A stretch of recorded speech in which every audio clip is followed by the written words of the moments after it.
Thank you, members. We're here in Section C, debate or Committee of Supplies, Section C, discussing the estimates of the Ministry of Finance, and I will recognize the Minister. Call the vote again? Call the vote again? Yeah, okay. I call vote number 26, resolve the sum not exceeding $413,107,000 be granted to His Majesty to defray the expenses of Ministry of Finance, Ministry Operations to March 31st, 2025. Thank you, Minister. Recognizing the member for Kamloops North Thompson. Thank you. And just before lunch, I'd asked a question around the PST collected on hotel rooms, and I'm not expecting an answer right away. I'll just put this question out there so that staff can try to find it over the next while that I'm on GCPE questions. But I'm just wondering if we can get a total of PST collected. There must be somewhere within the ministry knowledge of what the total collected on hotel accommodations of PST was over the previous year, and I'm just wondering what that dollar figure would be moving forward. But moving on to GCP in the interim, I'm just wondering what is the total budget this year for polling, and how does it compare to last year's overall budget?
Minister. Thank you, Chair. So Approximately $352,000 was spent on STOB 60 research in 2023-24. An additional $173,000 was spent on multi-language program research in the same last year, and approximately $432,000 is budgeted in 24-25 for research services. Member? Thank you. And what has been the subject matter of the polls that have been done under these funds?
Minister?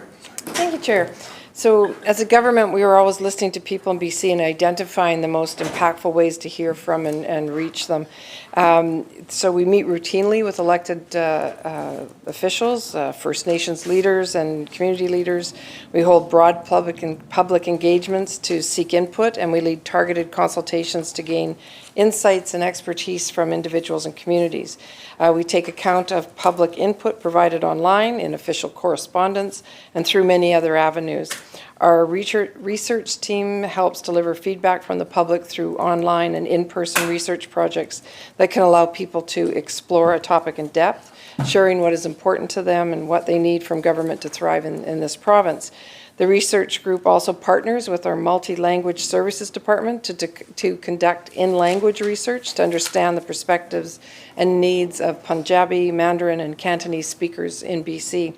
This is a meaningful way for people to engage with the province, particularly as we know that over 850,000 people in our province speak a language other than English at home most often, and that is 17% of our population. This kind of research allows us to take action when we hear specific challenges that people are facing right now. For example, over the last year, as the impacts of global inflation have been felt here in BC, we've heard much from people that how they're struggling to keep up with the cost of living. Based on this research, we know that one group who has been disproportionately impacted by affordability challenges are parents of preschool and school-age children. So I'm proud to say that we were able to use this knowledge in our decision to expand the BC Family Benefit to deliver more support for young families right across BC.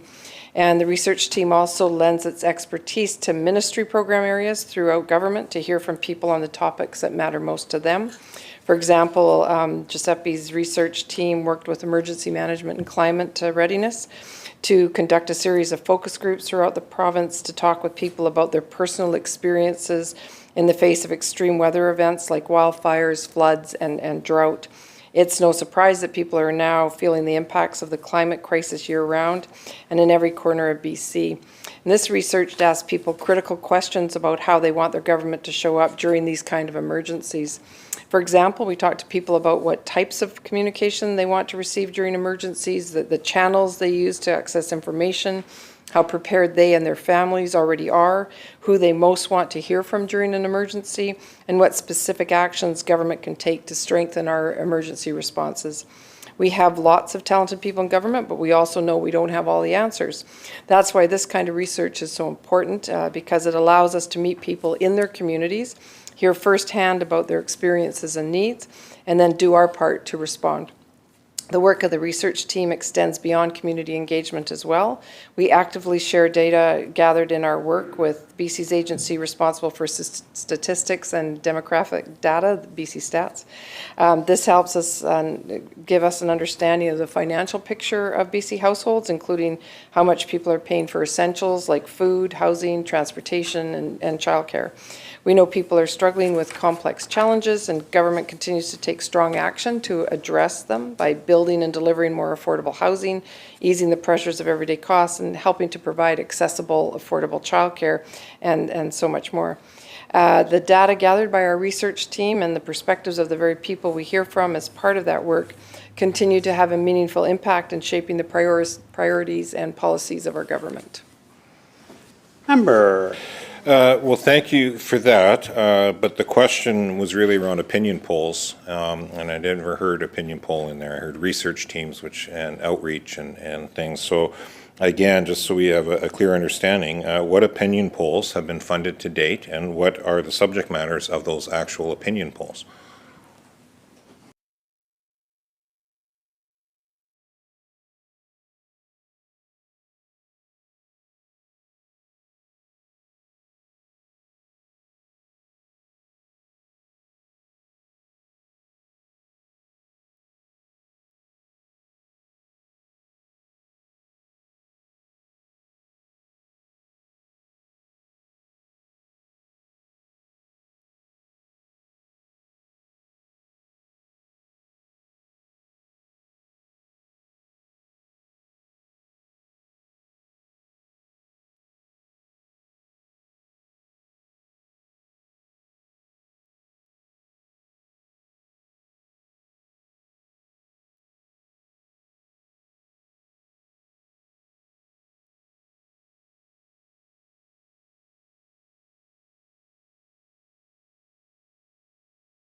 Minister. Thank you, Chair. So we do research opinion polls on a quarterly basis to hear about people's opinions on a wide variety of important issues such as housing or childcare, as I mentioned, and the expectations that what people expect from government. In addition, we do specific targeted research on issues as they arise. For example, as I mentioned in my earlier remarks, I spoke about research, polling, focus groups that was done around emergency management and public safety around those issues, so the ones that I've already mentioned. But it's done as issues arise. Member. Thank you. So one of the fundamental principles with emergencies and emergency management and changes that might need to happen a lot of times is public buy-in or public awareness. Would all of that research have been made public, unredacted, and the opinion polling and other things around that research around emergency management issues? Has that been released publicly in its full package worth of information?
Minister.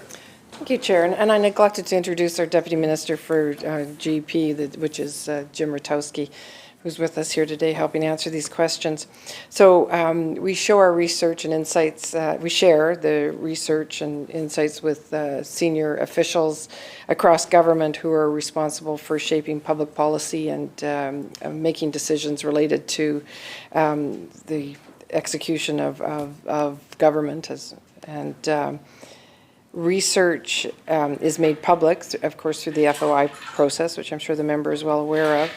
And through the FOI process, some research is redacted when it's considered under cabinet confidentiality, a long-standing tradition of many decades since we've had FOI.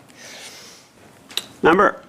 Thank you. So not sounding like any proactive disclosure on the part of the government when it comes to polling on issues of public safety or things of that nature that typically needs buy-in. And we saw this happen in COVID in the lead up to the 2020 election as well, where there was repeated and a constant spike in polling by the government on the public's view on things going on in COVID under the guise of public health, yet no release or even acknowledgement that that was actually happening, and then boom, a snap election that started to align very closely with some of that public sentiment. So it's an interesting strategy.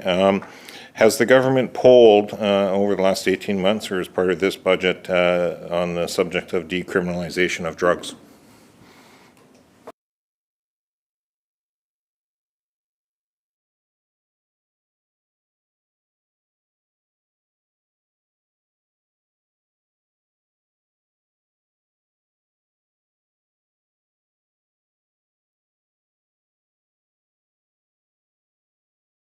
Minister.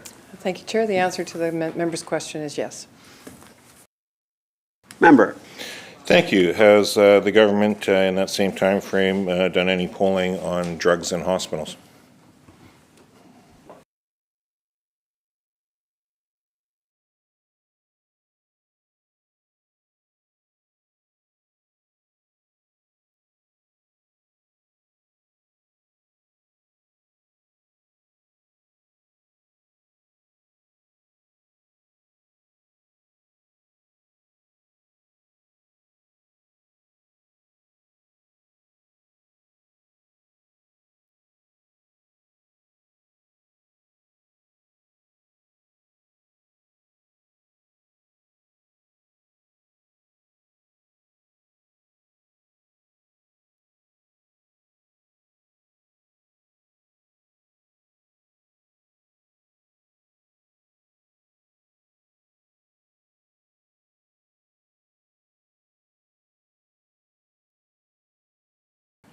Minister. The answer is no. Member.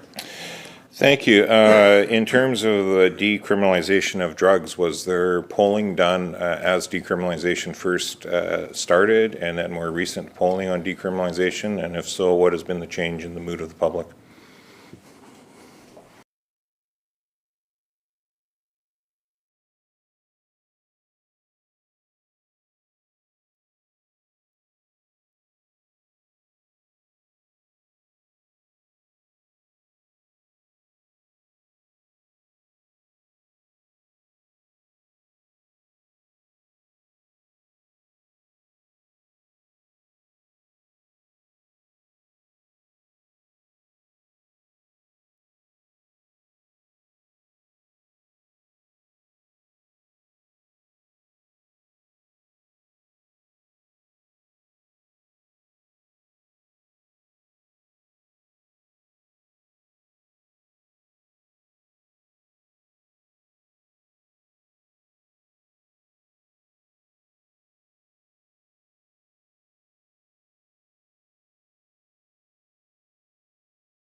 Minister. Thank you, Chair. So in the most recent omnibus polling that was done in March, some questions were asked on decrim, and as far as the specifics go, I don't have that information available right now. Member. Thank you. How long would it take the minister, given that we have the head of GCPE sitting in the room, to get that information from his staff?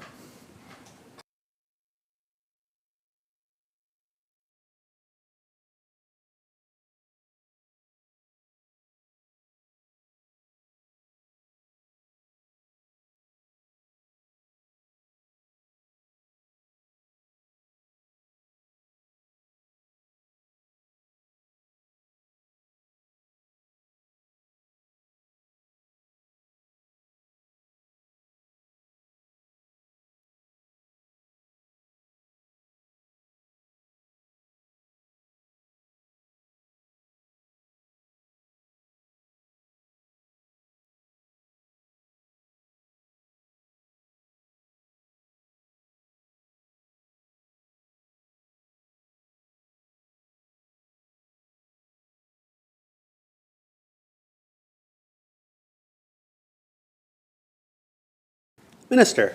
Thank you, Chair. So government is prepared to share the information through the FOI process as past practice. Member. Thank you. Well, according to the FOI PPA legislation, section 13(2)B, the head of a public body must not refuse to disclose under subsection 1 a public opinion poll. It doesn't say after filing of an FOI. It says must not refuse the release of a public opinion poll. The Minister of Finance is the head of the Finance Department of the British Columbia, where GCPE falls under her purview. That would make her, the minister, the head of a public body that must not refuse to disclose under subsection 1 a public opinion poll. So I'm asking again, how long will it take for us to have not just the public opinion poll results from this March, but from when the beginning of decriminalization came in? Because that was the other part of the question the minister didn't bother to address, in terms of was there public opinion polling done on decriminalization when it first started and currently?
Minister. Thank you, Chair. So the FOI is governed by the Ministry of Citizen Services, and as Ministry of Finance, we follow their guidance.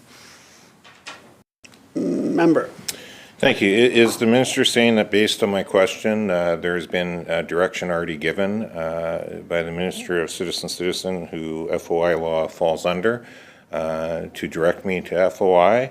Or is that just a decision call made by the minister and the deputy minister for GCPE about why neither of them consider themselves the head of a public body who is supposed to actually not refuse to disclose under subsection 1 a public opinion poll?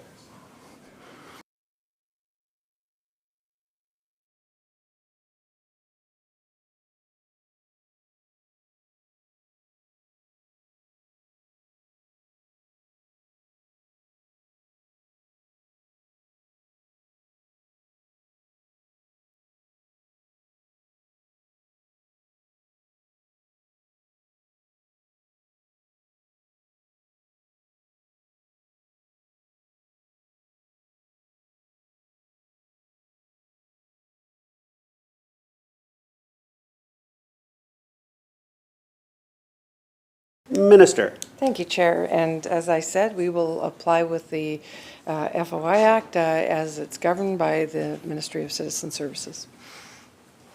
Member. Can the minister confirm whether or not there was opinion polling done on decrim then at the beginning of decrim and now this latest polling that the minister has referenced in a previous question?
Minister. Thank you, Chair. So this goes back some time, but I'm advised that yes, research was conducted prior to decriminalization being implemented.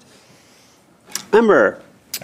Thank you. And just for further clarification on my question about any opinion polling done on drugs in hospitals, is it simply that none whatsoever has been done, or is it that research is underway as we speak and there's just not results yet available on the subject of the drugs in hospitals?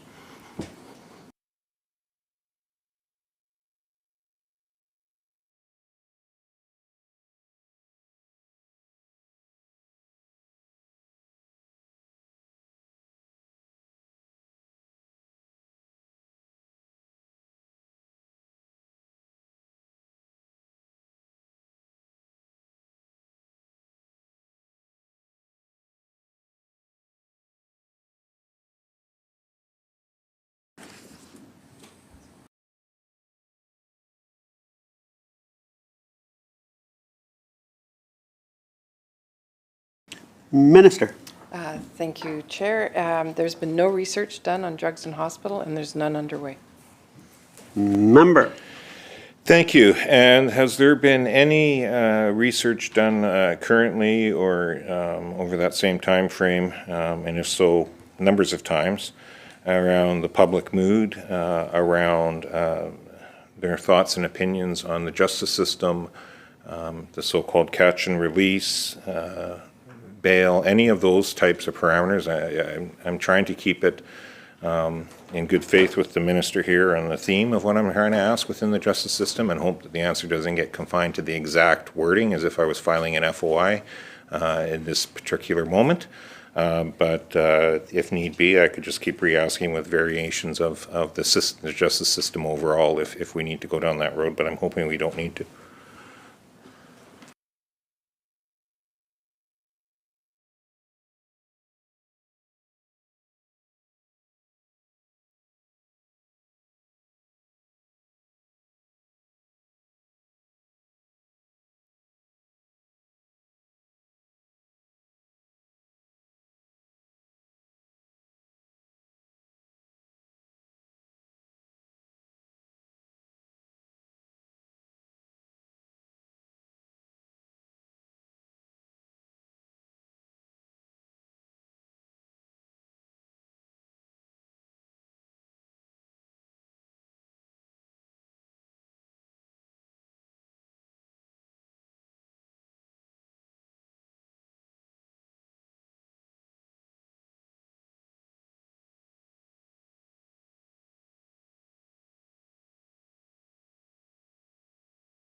Minister. Thank you, Chair. So there has been research on public safety, not on repeat offenders specifically. And as I said before, there are questions, like when we do the quarterly omnibus research, we do ask for public sentiments on public safety. Member. Thank you. And all of these topics I've cited and asked questions on are all province-wide implications. The minister also referenced things around disasters and emergencies, which would be provincial-wide in scope. Is that what GCP confines itself to, is province-wide scope of issues when it does opinion polling?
Minister. Thank you, Chair. So we do research on specific issues, and sometimes they're targeted to specific communities. A good example is the multi-language research that is done. It might be targeted to a specific community, like the Mandarin community, the Punjabi community, and to do it in their language to make sure that we are targeting, getting the right information back from those communities. Member. Thank you. And what was the total cost of the polling for decriminalization?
Minister. Thank you, Chair. So we don't have a specific number for the, in answer to the member's question, because it was part of the omnibus poll that was done. So there's only a few questions that were asked in that entire, like the omnibus quarterly research that was done. There was only a few questions around decrim, and we don't have, you can't pull that out of the poll. Member.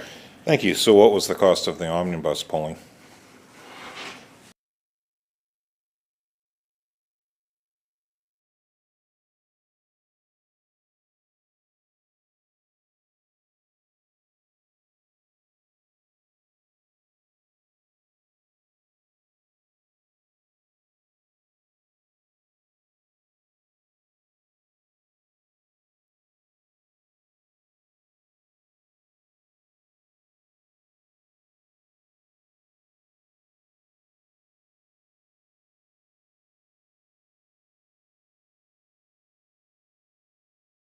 Minister. Thank you, Chair. So we've asked for that amount. We're just waiting for it. I just thought if the member would, he can wait for it, or through the chair to the member, or he can ask another question. Member. Yeah, that's fine. I can come back to that, and hopefully, when I read this, and we can have something else brought in as well. So I thought I would read the full Section 13 of the Freedom of Information and Protection and Privacy Act into the record, just so the public understands why I'm saying that we should not need to FOI opinion polling.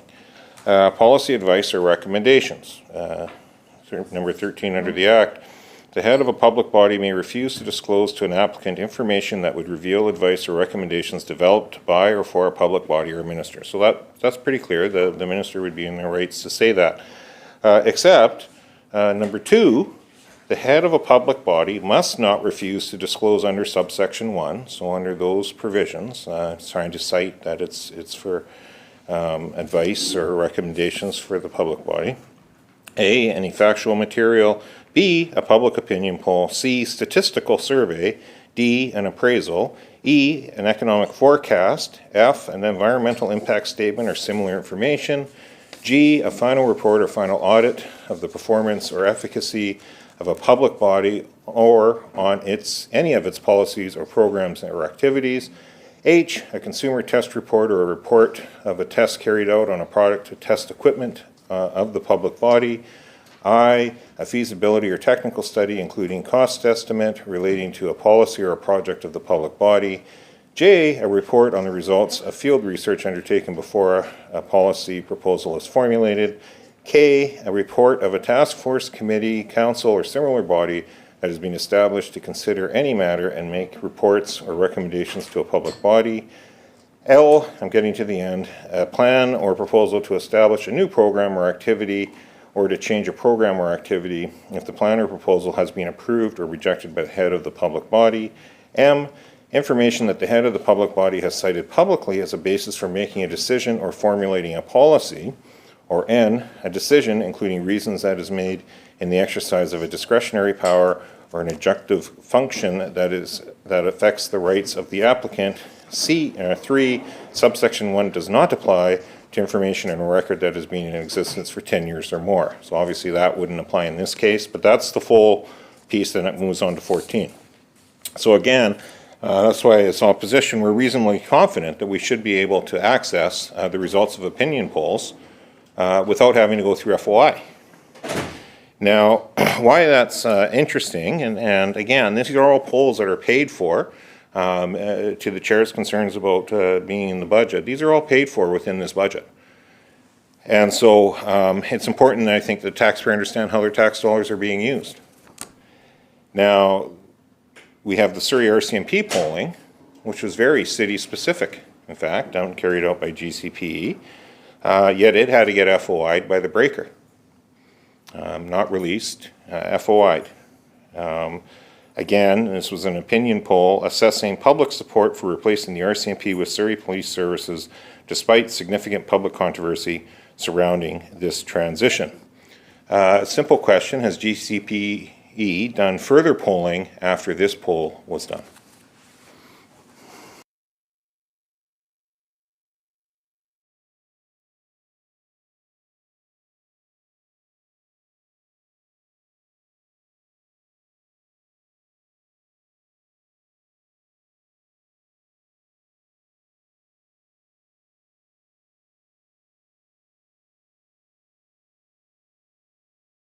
Minister. Thank you, Chair. And just in clarification to what the member just read out, I would like to read Section 12 of the Freedom of Information and Protection of Privacy Act. And Section 12(1) says the head of a public body must refuse to disclose to an applicant information that would reveal the substance of deliberations of the Executive Council or any of its committees, including any advice, recommendations, policy considerations, or draft legislation or regulation submitted or prepared for submission to the Executive Council or any of its committees. Just so that the member is well aware of what the other parts of the Freedom of Information Act do contain. And we will now get the answer for his question. This might be a good time to just remind members that we're discussing the estimates of the Ministry of Finance, and we're not debating FOI legislation. Just, we should stay true to the issue at hand, the vote at hand.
Minister. Thank you, Chair. So I'm answering a couple of questions here. So the question around the research the member referred to, yes, there is research, but that's in the process now, but we don't have results of that yet because it's in the process now. And the cost of the omnibus poll was $24,400. Member. Thank you. So that was the omnibus poll that included decrim.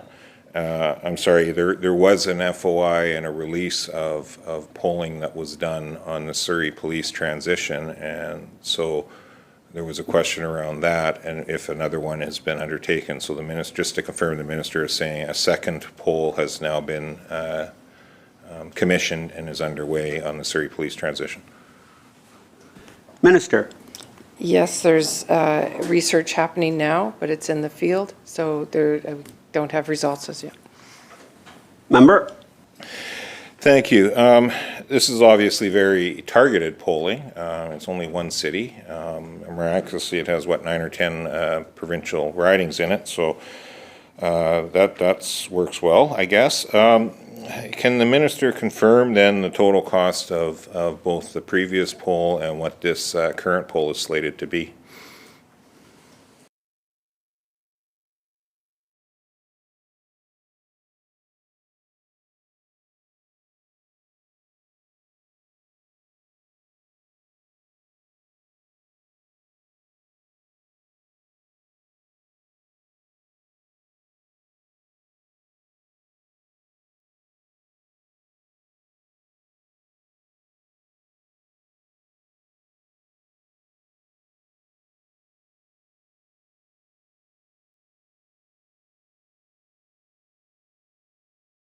Minister. Thank you, Chair, and I do want to point out to the member, it also affects the entire province because it's about the RCMP, and I know the member has RCMP in his constituency, and I definitely have it in mine, and what's happening in Surrey also affects the entire province because it's about the RCMP as well. We've asked for the numbers that the members asked for, and if you'd like to ask another question, we can move on. Member. Thank you. Is the minister saying then that the Surrey police transition polling was conducted province-wide, or was it just confined to Surrey?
Minister. Thank you, Chair. So I just confirmed that the polling is in the community of Surrey. Member. Thank you. So does only members of cabinet have access to unredacted polling results, or does any member of the NDP government caucus have access to that?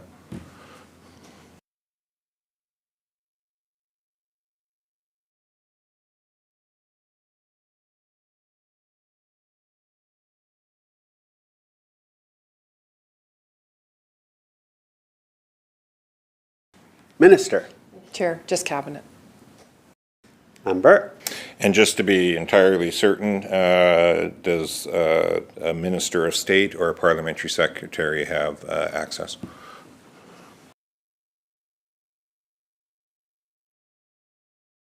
Minister. Ministers of state are in cabinet. Parliamentary secretaries aren't. Member.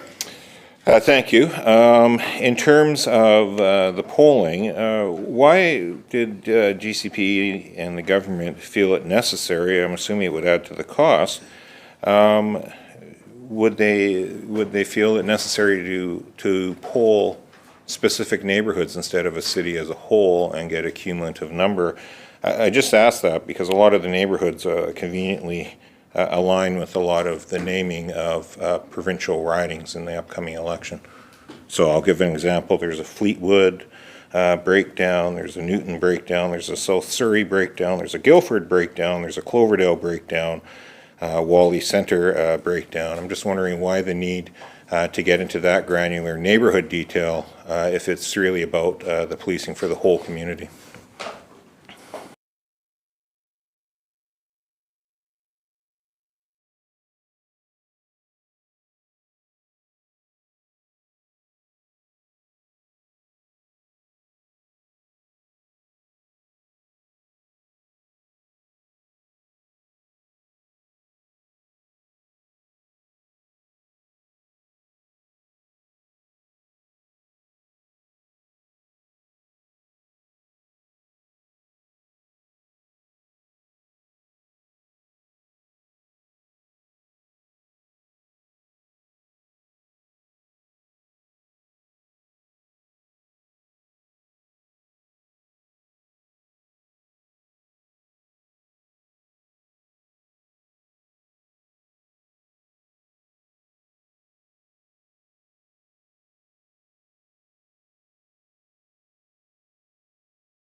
Minister.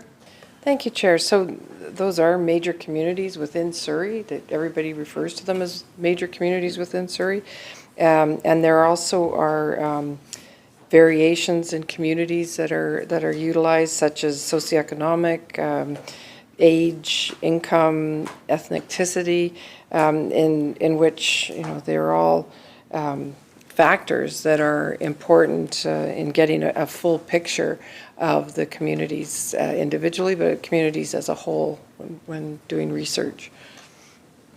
Member?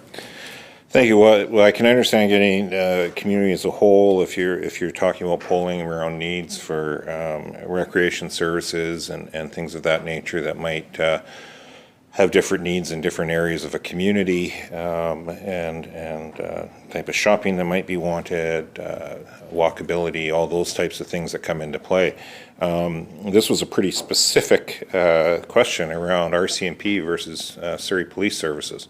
That was going to be provided citywide. This wasn't going to create a patchwork of Surrey Police Services in Guildford, but RCMP in Whalley Centre or anything like that.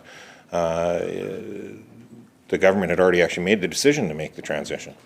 In fact, when all this polling has happened, and the government's already made a decision and is supposedly moving forward, yet we're still actively polling as we speak today under this year's budget.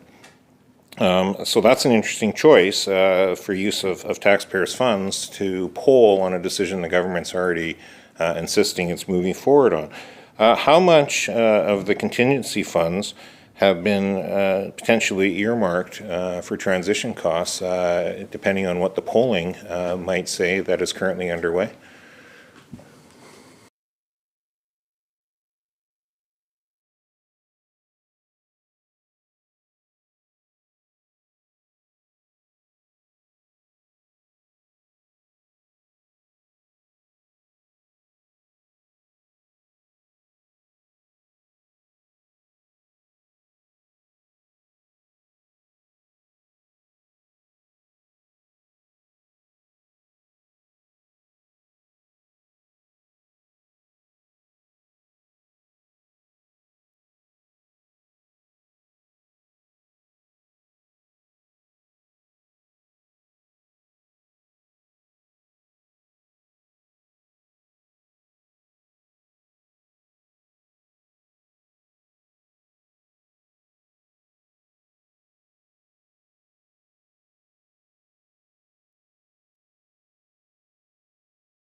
Minister? Thank you, Chair. Any transition costs in general would be funded out of contingencies. Member? Thank you. So, and again, I'm not doing this this question isn't around relitigating decisions that were made, because I understand those are the Solicitor General's final decisions. So he had his report, he made a decision, the government polled, which had to get FOI'd by the breaker to see what the polling said. Despite the government insisting they were moving forward on a transition that was going to cost a few $100 million. We now understand that the government is actively back in the field polling yet again, despite insisting that the transition is going to actually happen. So again, I'm not quite sure what the need for that polling would be. If a decision's been made, it's been made. So how much out of the GCP budget is going to pay for this Surrey-specific polling around a police transition that has already been polled and decisions had already been made multiple times?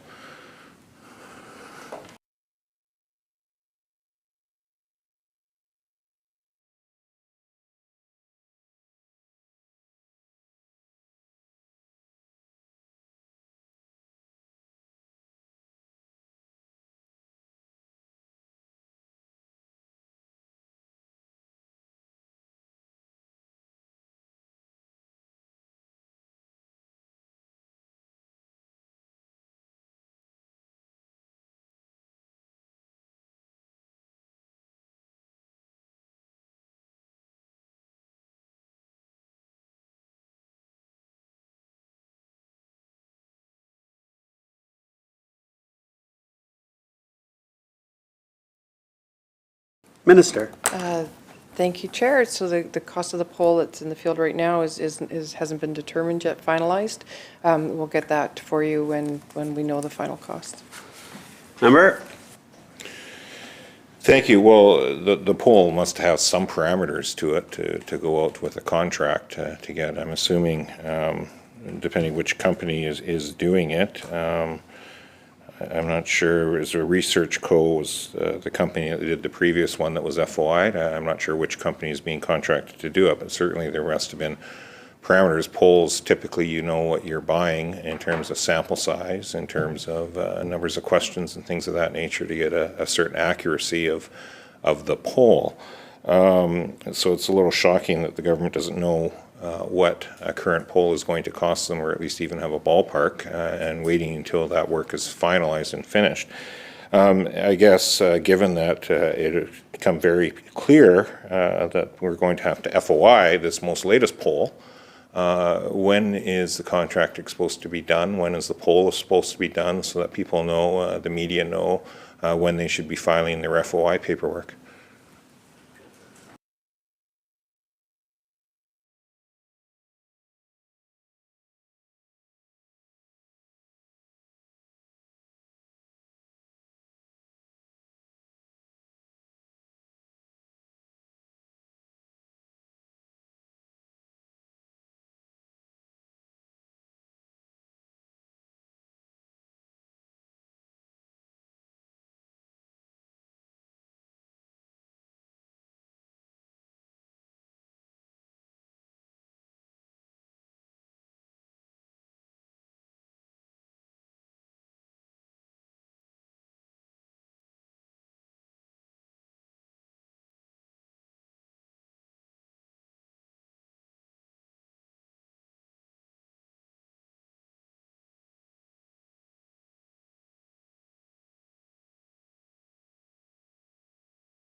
Minister. Thank you, Chair. Hoping to have the poll complete by the end of May.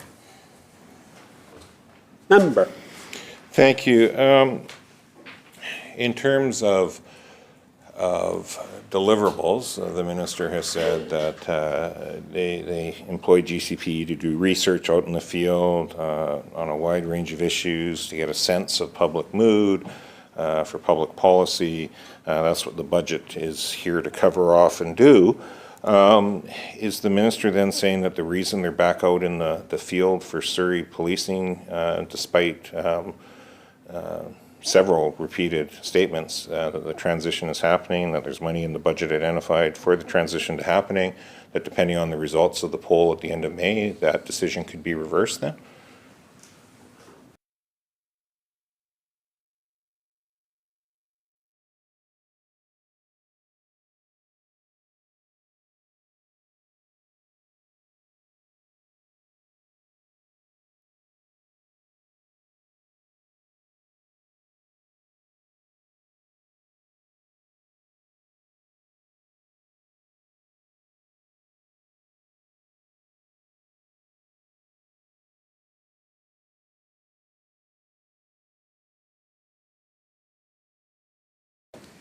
Minister. Thank you, Chair. So I think the Minister of Public Safety has been pretty clear. The answer is no. Member. Thank you. Well, then it's a shame that we're spending money on polling that will essentially be irrelevant because the decision's already been made and the transition is going to happen regardless of what the poll actually says. So it seems strange to be out in the field with all the other things we could be polling about as a government these days. Back to the decriminalization of drugs, and the minister provided me a dollar figure that was spent on that polling. What has been spent then on the communication and the outreach as it relates to decrim, especially around prevention ads and ads for youth at risk?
Minister. Thank you, Chair. So for youth drug awareness, a campaign started in fall of 2023 and will carry on till winter of this year. And we've spent $534,000, just $500,000 on that one. For the mental health and addiction, public awareness and information, started again in fall of 2023 and will go through to winter 2024. And that campaign is $2.368 million. Member? Thank you. Do any of these omnibus research opinion/opinion polls that take place, do they include questions asking if people feel the government is on the right track or wrong track? Those type of more politicized questions that you would typically see more in a political party's polling versus a government polling?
Minister.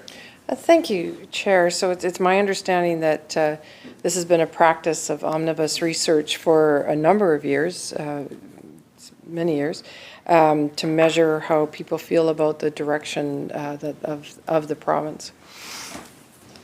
Member. Thank you. Could the minister be a little more succinct in what many years means?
Thank you, Chair. And it's my understanding that measuring public sentiment is about the direction of the province is common in this type of omnibus research, and it does go back a number of years.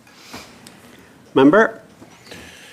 Thank you. Well, I was trying to get to back a number of years, because a number of years, government's been in power for 7 years. A number of years could be 7 years, or it could be 15 years. I'm not sure. The reason I ask is this government loves to point to things when our party was government, we did in the past, as the reason why they're changing things. Yet if it's politically convenient for them, they then fall back on, well, it's always been done that way. We're just doing how things have always been done. And so it's just interesting how things sometimes don't change under this government if it seems to be politically convenient for them to keep carrying it on that way. And when it's politically convenient to turn something into a bit of a piñata, they do that instead. The reason I'm asking these questions is there's a finite number of dollars identified. Is there any money in contingencies at all that can be drawn upon for either advertising and or polling/research that's not already accounted for in the budget?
Minister. Oh, thank you. Welcome, Chair. So for the base budget for Giuseppe is 3.438 for advertising, and there is some contingencies as well. Member. Thank you. I just want to seek clarification on something to do with the Crown agencies in general, with the ministry, and then I'll jump back to the GCP questions. I am working through the list of estimates here. I've just been notified, and the minister might not know this, so that's why I'm raising this now, so that we can get it straightened out before end of day. I was just notified by the minister's office that the crowns will only be made available till end of day today, and then they will not be made available moving forward. I find that, frankly, a little ridiculous. I'm trying to work through. We still have BCFSA to get through. We still have BC Lotteries to get through and others. And so I'm hoping, I'm making my best efforts to try to work through this material. But I can't believe that budget estimates will now be dictated to the public and the opposition as to when Crown agencies will or won't be making themselves made available to this institution to ask questions of very relevant budgetary matters that directly relate to their Crown agencies. Can the minister please clarify that for me?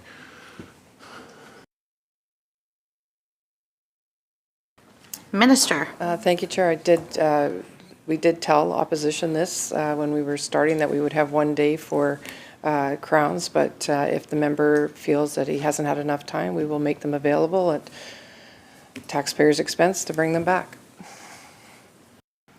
Can you just remind both members, just through the chair, please. Member. Thank you, and I do appreciate that, and I will do my best efforts to get through the various agencies, but we never know where estimates tend to go, so I just wanted to confirm that, and if it does cost a bit extra, I guess it does, but that no one ever said democracy was cheap either, so transparency is always very important. Just jumping back very briefly to the advertising campaign that's underway right now under DCRIM, especially targeting youth and those at risk. The minister had mentioned it started in fall of 2023. Now, there was a one-year period where the government was supposed to be getting ready for DCRIM, getting things in place, data collection, a public awareness campaign in place. All of those types of things were supposed to be in place when decriminalization started, which started January 31st, February 1st, pick your date, whichever one you prefer, of 2023.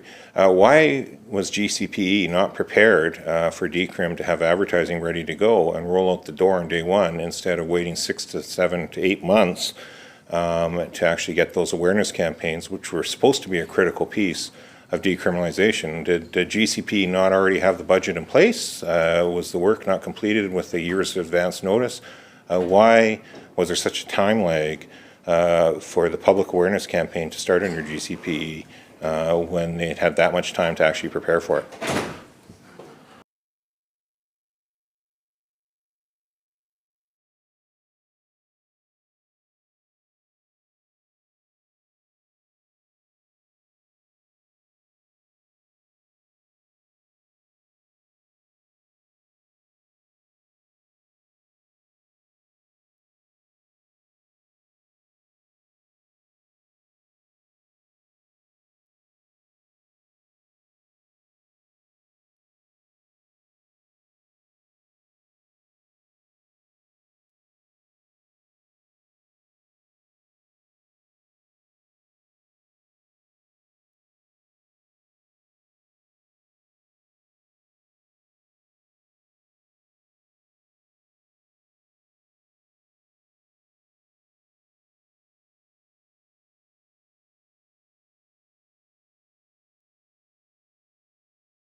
Minister.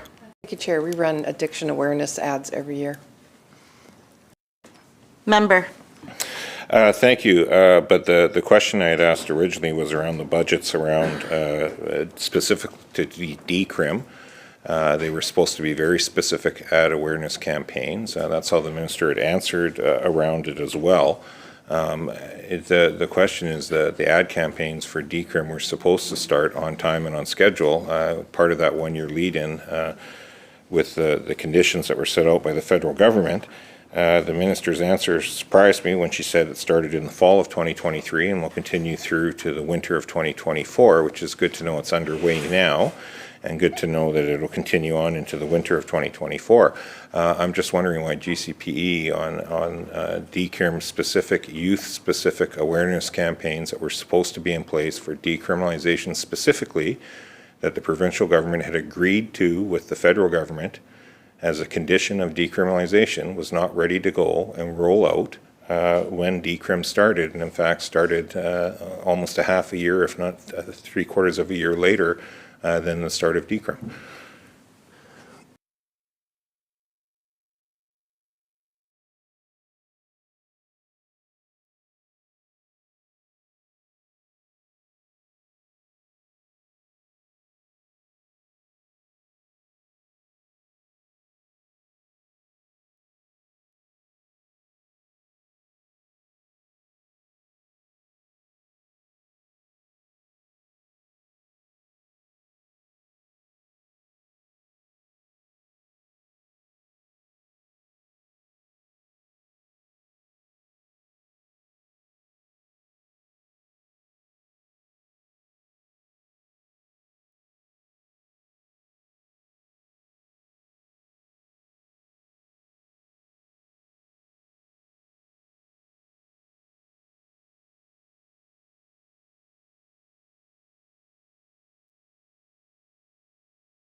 Minister. Chair, so as I said, we run ads every year connecting people to the resources that they need. We did it last year, we're doing it this year, we've done it every year, and that's how I responded to the member. Member. Thank you. Well, that is disappointing to know that, again, a hole within the overall decrim plan that was supposed to be rolled out had that type of a lack of pushing forward with the advertising on a timely fashion for that specific government policy decision. In terms of the polling and research that is underway, we saw it ramp up quite significantly around COVID, as I mentioned earlier. We dug into that in previous estimates. I'm not revisiting that, just simply as a way of a point of comparison. That happened right up to writ drop because it was a snap election. It was a year early. So polling was being undertaken, and then all of a sudden, boom. So I can appreciate GCP may or may not have known, probably didn't know that there was going to be a snap election while they were out in the field doing their polling. So they were doing as they were instructed to do. So I don't take issue with that at all. They take the direction from government on their work. However, we have a fixed election this year. We're only months away from that. Short of there being a snap election in the next couple of weeks, we'll likely see that play out. And I think the minister and I know it's September 21st. We've canvassed that before, the writ drop. What type of blackout period is there for GCPE in relation to time frame ahead of the writ drop for the constant polling? That is the government on the right track, wrong track type questions, the Surrey police transition type polling, all of those types of very politicized polling that's been happening.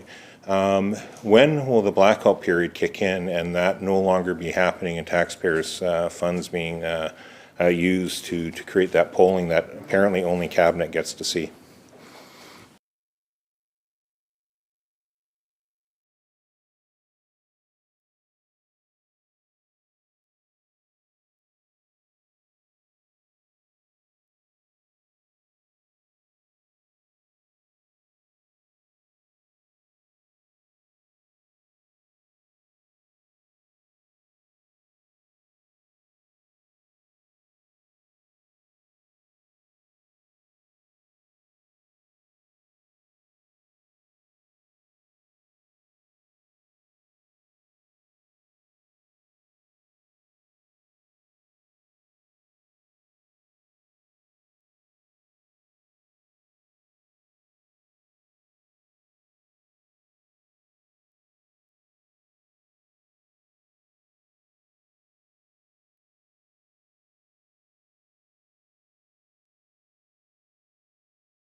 Minister. Thank you, Chair. So the last scheduled omnibus research should be completed in June. And the member needs to know that GCP, they abide by regulations that every ministry does when it comes to elections and the interregnum period. Member. Thank you. So the omnibus research and polling ends then. We've already determined there's Surrey-specific polling around the police transition currently underway. That should be finalized and FOIable by the end of May, I believe the minister had said. So will there be still the ability for targeted specific polling to be taking place, or is it all polling will be done by the end of June?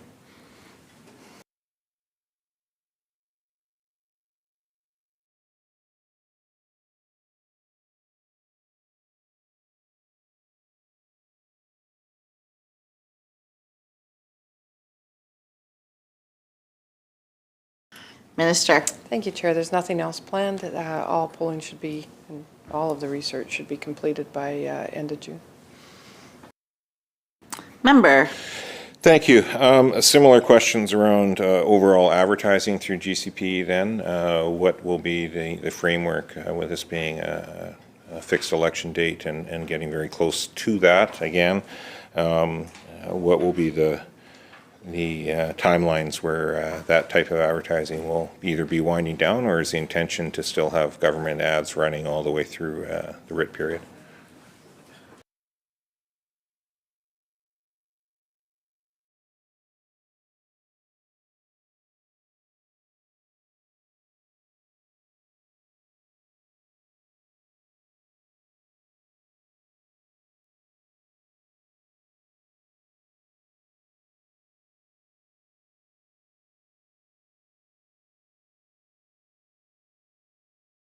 Thank you, Chair. So we will abide by the rules and guidance of Elections BC for not only the pre-campaign period, but the campaign period.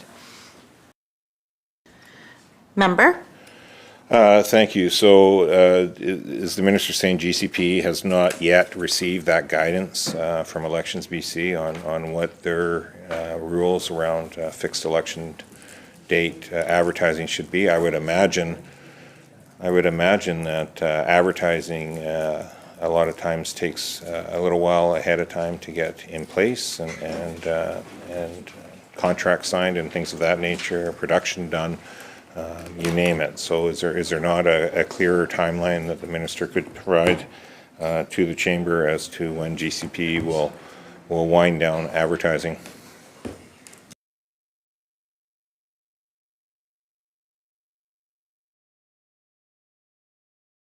Minister. Thank you, Chair. Those guidelines are publicly available on Elections BC's website. Member.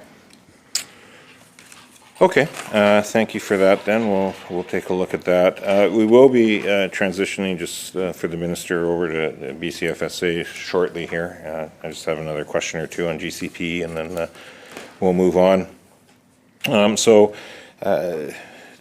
The blackout periods will be standard to Elections BC is what I'm hearing.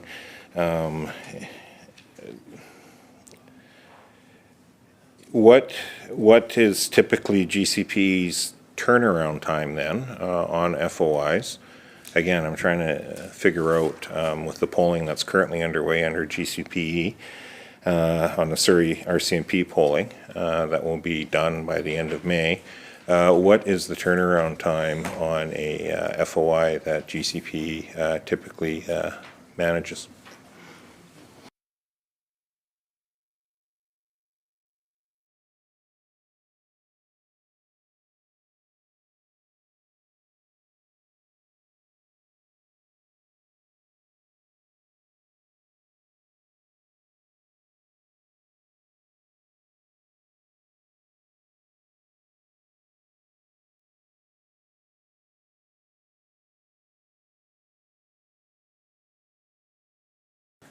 Minister. Thank you, Chair. The ministry follows the FOI guidelines on that. Member. Thank you. Well, I'm wondering if then the minister through GCPE could provide or GCP through the minister, I guess, could provide typically on an FOI, as in my experience, if you word things just slightly wrong or anything like that, it comes back file not found or records not found, research not available, a poll of that does not exist.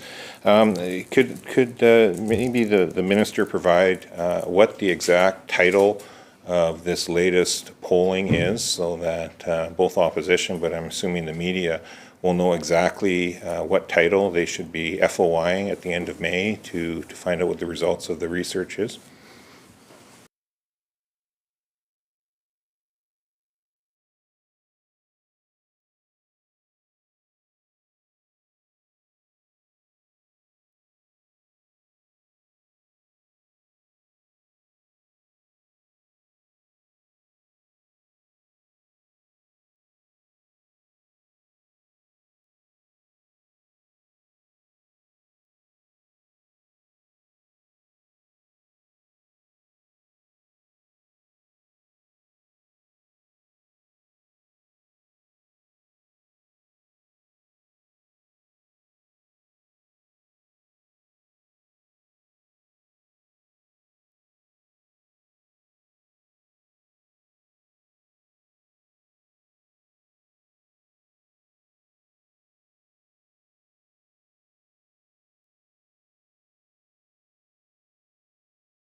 Minister. Thank you, Chair. So when it comes to requests for FOI requests, the public service has a duty to assist, and they take that very seriously. And they do not do what the member is insinuating happens. I mean, they don't look for exact words. They have a duty to assist and make sure that people get the information they're requesting. Member. Thank you. Well, in fact, we've had examples. White Rock Lake Fire is a good example where the fire was actively still being engaged, and there was a request for logs, the log books, to track movements of forestry personnel and things of that nature, and it came back no records found, and it was because terminology had changed. And so it does actually happen to the minister. And so I'm just asking, it's not, there's going to be FOIs anyways, I think we can all appreciate that, but the clock is ticking. This is an issue that is of significance to this government, that they have now polling a second time and in the field actively polling on a city-specific poll versus most of the other polling that is province-wide. It'll be wrapping up, the minister says, by the end of May. I take her at her word on that. I have every confidence it's being done by a reputable firm and everything else. But GCPE must have a title in mind that this polling is going to be presented back to the cabinet for discussion and use. And then it'll get FOI'd. I'm simply asking what GCPE is titling this research to speed up and make as fast as possible FOIs that will be coming in. I can guarantee from the opposition, but I'm sure the Mayor of Surrey might be filing an FOI based on today's conversation. And it wouldn't surprise me that the media, given that the previous poll was released by the breaker, will likely be wanting to FOI. But we're up against end of May, mid-September, end of September for a writ drop. There's not the luxury of time on something like this. 10 provincial ridings at play to start playing games with FOI rules around correct wording or not. So I'm not asking for the results early. I'm not asking for it to not go through proper process through GCPE and being blacked out and through the FOI office.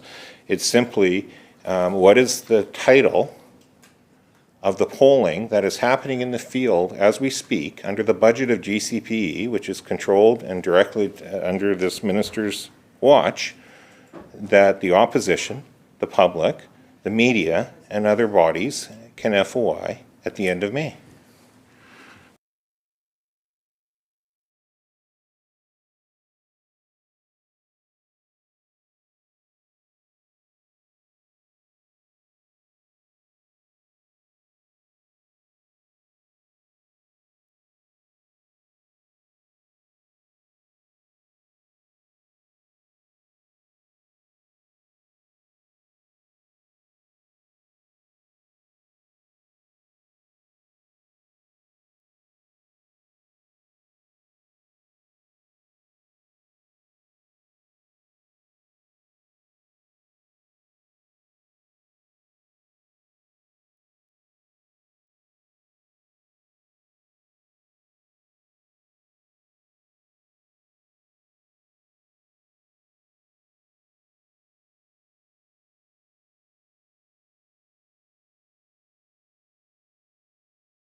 Minister. Thank you, Chair. The Public Service and the Ministry of Finance have a duty to assist, and they take that very seriously. No one is playing games here. I am quoting the member. No one is playing games here with FOI requests. There is no formal title. I'm sure if the member requests an FOI for omnibus polling research related to the Surrey Police, the member or whoever else is asking will get it. Member? Thank you. Frankly, not a lot of assist there, but we'll see where that goes, I guess. Again, I think the minister can understand people's concerns and worries around timelines, and the volume of times things get rejected back, the volume of times things get asked for further information, for further clarification. This was simply meant to try to speed things along for those inevitable applications that are going to come in. The government could solve all of this and just say, we know there's going to be a bunch of FOIs, we're just going to proactively release what we're going to have to release in an FOI anyways, and just do that on their own volition, but they're not in the habit of doing that. So that's the state of play we're in. But to think that there's not going to be massive interest, I don't think anyone thought that there was another active poll underway by GCP in this government on the Surrey Police transition based on all of the things that have transpired over the last several months with the Surrey Police transition. So I would hazard to guess there's going to be a lot more questions across the board about this. So I guess we'll just work forward and hope that we word things properly to get the fastest turnaround time possible. And I say that because I want to be clear. The FOI officers, I have every faith they're following the law. But following the law also means they don't get the latitude to be creative or make assumptions. It means they have to keep checking back and following up and checking back and following up, and that takes time. And so Members, when we can ask that we just, we are, I just want a reminder to both members that this committee of supply debate should be relevant to the current vote, and although there's a wide latitude of scope of debate, I'm just asking the members just come back a little bit so we don't stray too far off the relevant discussion and debate at this point. Thank you, to Madam Chair. I'm actually asking about a poll that is currently underway and being paid for with these tax dollars in this budget book. And so I appreciate the guidance, but that's exactly what I'm trying to do is, and frankly, when we've... Okay. Members, it was a reminder, member. Yeah, and I'm thanking you for it. And thank you. And please do go back to the question on the vote, 26. Back to you, member. Right. So at any rate, it is good to know that there's another poll currently underway, and we will stay tuned for that. I was going to be transitioning anyways at this point over to my colleague from Kelowna West. He's got some questions for BCFSA in regards to the pension issue that's ongoing that he canvassed last year around as well. And I know that there might need to be a staff changeover, so I leave it in the minister's hands whether she'd like a bit of a break before the staff changeover or not. So. Thank you, members. We are now going to take a very short 10-minute recess, and we will be right back here at just shortly after 10 after 3. This committee's in recess.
Well, Committee, there we go, of Supply, Section C, back to order. We're currently considering budget estimates of the Ministry of Finance. We now recognize the member for Kelowna West. Thanks very much, Madam Chair. So thank you, first of all, Minister. Last year, I know it's actually about a year ago today that we debated this same topic. And I just want to frame the question really. What it is that the interior lumber producers or pension plan, which is for the smaller logging contractors, which was a plan that was created in the late 70s. And originally that plan was a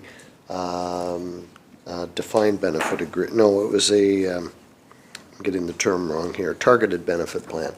And subsequently in 2016, the BC FSA directed the people that were running the plan, the trustee, to essentially modify it and change the plan to a defined benefit plan. So what's ended up happening is that there's two factors that have happened, and the reason that I'm here today is because of constituents that actually disposed of their logging business over 20 years ago in the riding, and there's others, many like them, that have actually retired and sold their business, and they all end on a different kind of ability or not. So subsequent to, you wrote me a letter in the middle of June last year, which summarized quite clearly what we'd been talking about. I had a meeting with the trustee in Kelowna, and so we had that meeting in just after your letter had arrived, and we discussed some of the options and trying to figure out where exactly or how this plan had become underfunded. One of the things that was happening was that there was the logging division in this memo from the trustee said that it was currently at 69.73% funded, or on a solvency basis based on December 31st, 2021. They subsequently did another check, and as of December 31st, 22, it's now rated at 75.3%, partially because of some returns that have improved. But the real problem, there's the real problem for the people that are constituents of mine and other members of, I know they're not a part of the plan, the Interior Lumber Interior Logging Association, members within that group. There's many of them, and they got together because essentially some of these companies are either shut down, they may be insolvent, they may not have the means to meet these the threshold of the bills. And there is a bit of a solvency test that the trustee is working on. But it's the inequity that they're being dealt with. Now, there's still active members that are still participating, and the rates have crept up because of the fact that the solvency rate needs to be closer to about 85%.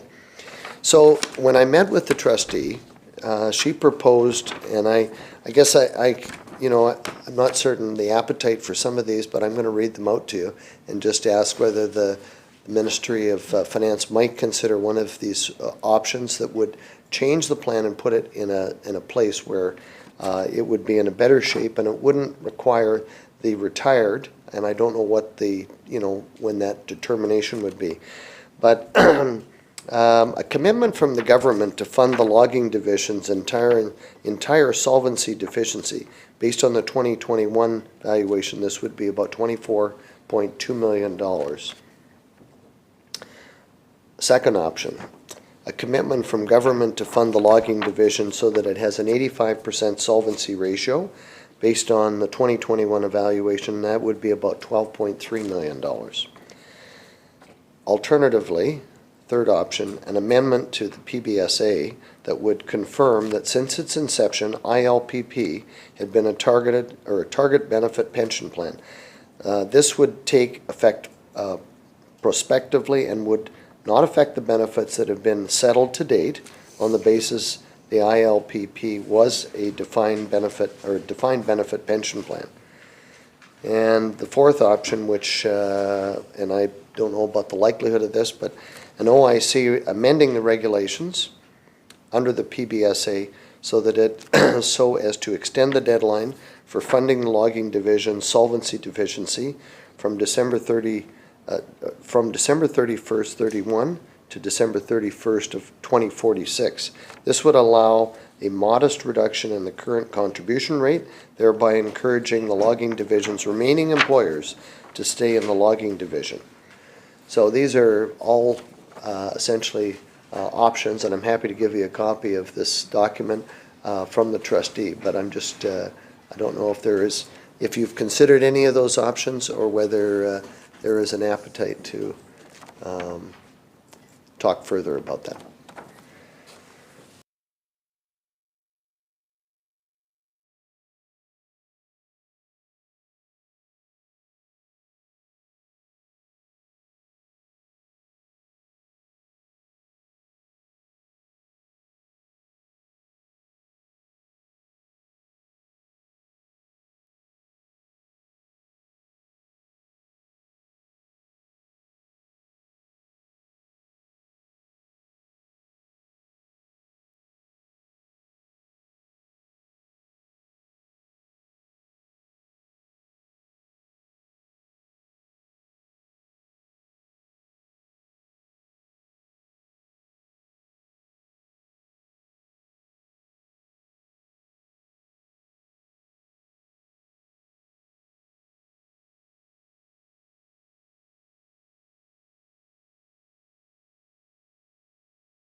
Minister. Thank you, Chair. We're more than happy to receive the letter that the member is referring to look at it, and also to look at any new options. The members, I'm sure, aware that some of these options have already been proposed to BCFSA, and some of them are just, they're not tenable. They're not something that the minister, that the government can do. One of the things that we have to remember is that some of the proposals that was put forward, they would actually they would affect the people who are receiving the pension plan benefits, and the whole idea behind legislation is to make sure that we protect the people also who are getting protect the people that are actually getting the pension plans. We want to make sure that workers continue to get the benefits that legally they're committed to receive. So we want to make sure that the focus is to ensure that we protect those the workers' pension plans. If an employer is insolvent, there is legislation and that would work with the employer, but it's encourage the trustee to work with the employers where we have employers in those situations where they are actually insolvent. But happy to take the letter to see if there's new options. Majority of those have already been canvassed by BCFSA and as well as the ministry, and so, but would be happy to receive the letter. Member. Yeah, thanks very much, Chair, and through to the Minister. I guess you're right. I mean, what your BCFS or BCFSA is protecting is the employees' benefits that was changed in 2016. So being targeted previously to mirror some of the other contracts that were in place, the unionized contracts, which is how the ILPP, my understanding is it was set up to mirror contracts with other unionized forest companies. It became an issue in 2016 through the actions of BCFSA. So there is, in my mind, or I'm asking yourself, it seems to me that there is some sort of obligation, because what's happened is the pool that can pay for these long-term benefits or whatever is diminished. Through insolvencies, the number of companies that were a part of the original plan is diminished significantly. And I guess the burden becomes more and more on the ones that are still using the plan, or on the ones that are considered that their employees are still the beneficiaries of the plan. So the changes in the plan in 2016 have put on, I think, a legal liability onto the government. And I'm not certain that really the pathway that they're looking at is really the best solution. I'm trying to find a negotiated way of trying to get these people to something that they can live with. The other part of what's happened is that there's been a reduction in terms of overall contributions because of the fact that there's been a downturn in terms of harvesting because of policies of the government. So we have two factors. We've got the policy changed in 2016, and then the policies, some of which yourself would have been responsible for, that's changed the amount of timber that can be harvested by some of these interior lumber producers. So I guess my question is there an understanding that there is this responsibility, or is that something that do you agree that trying to find a negotiated solution of some sort so that we can get these people at the table is better than something, the way it's been going now is just arbitrary? Just a reminder, members, please, through the chair. Thank you. Sorry. So through to the Minister, Chair, the question I'm asking is that do you agree that some sort of meeting would be a better solution with the group of affected lumber harvesters or the lumber producers, rather than them trying to find other solutions, which they have explored, but I'm really trying to find a pathway forward.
Minister.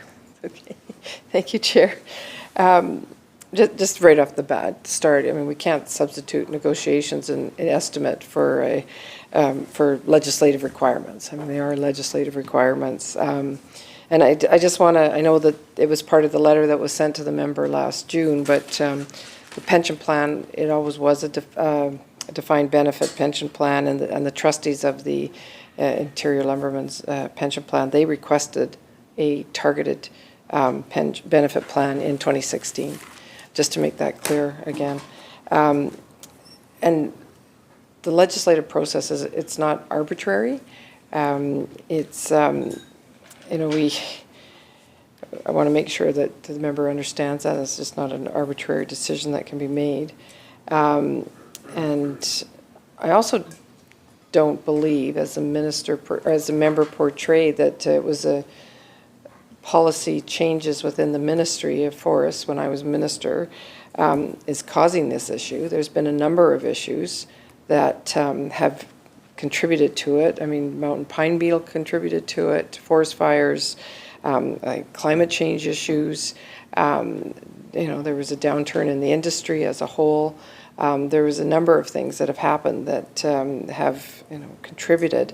But we also know that there has been substantial support for these very employers in the industry. There's been contracts work, and so we know that the employers have benefited by, you know, support to them and through a number of ways to carry on working. There's been like a number of transitioning, if people are actually moving out of the industry, transitioning benefits and programs to support both the employers and employees in this sector. So we know that there's been, because we know that there's been some struggle. We know there's been struggles with the industry. I'm the first to admit that, but I just want to make it clear that there was a number of issues that created those struggles within the industry. So I know that again, that a number of these requests have already been asked. They've already been canvassed with BCFSA. And there's some things that, as a government, we just can't do. So I just want to make that clear with the member, and it's already been communicated to the trustee and to the employers. But again, happy to take the letter, and I believe there might have been one new thing that could have been looked at, but the rest have already been thoroughly canvassed with the association and the trustee. Member. Thank you, Chair. Okay, so in your letter, Minister, from June of last year, June 13th, it said that that BC FSA has already begun to take regulatory action. And I don't know exactly what that meant, but anyways, dealing with orphan employers. I think that the comment that I was suggesting about that is that the trustee of the pension plan is suggesting that more activity would help bring in more funds to help supplement the plan. And they've seen rates have gone up. There has been less logging because of some of the activities like the old growth forest policies, and I understand what you're talking about in mountain pine beetle. And anyways, I know that that's controversial. I'm not here to debate that with you, but I just could you just answer, when you wrote this letter in June, and it said that there was BCFSA was already taking or had begun regulatory action? Could you just explain what that means? So just a reminder, members, so when you address this through the chair, so an example of that would be, it's not your letter, it's the minister's letter. It's not your comment, it's the member's comment. So just please, all comments through the chair. Thank you.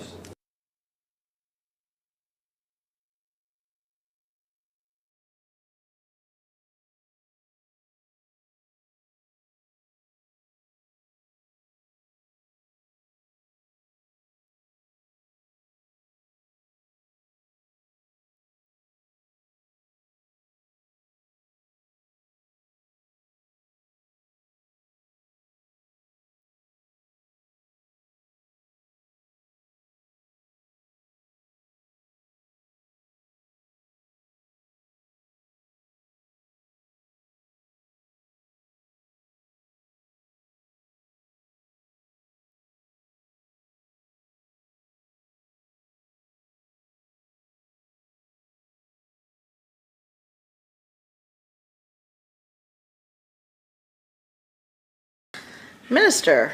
Thank you, Chair. So through you to the member, what this means, as far as the regulatory in that letter, for a number of years now, BCFSA has directed the trustees of the plan to bring the plan's funding into compliance with requirements of the Public Pension Benefits Services Act, Standards Act, Pension Benefits Standards Act, PBSA. And this has been a challenging, it's been a multi-year process, as the member well knows. It's been, yeah. So any decision with respect to changes in contribution rates requires a balance between benefit security for pensioners and the plan's long-term sustainability, which that impacts both employers and employees. So the BCFSA's steps have contributed to actually to a meaningful and steady improvement in the plan's solvency funded position, as the member pointed out, to 75% at the end of 2022, an increase from 63% in 2019. And BCFSA, it continues to work with the trustees to address the plan's funding challenges and the plan's ability to meet its obligations for members' pensions in accordance with the PBSA. Recognizing the member for Kelowna Mission. Thank you so much, Chair. So I just want to canvass one of the aspects that my colleague had mentioned, and that was an amendment to the PBSA that would actually change the target benefit pension plan wording under the documents, and it would instead of the defined benefit pension plan.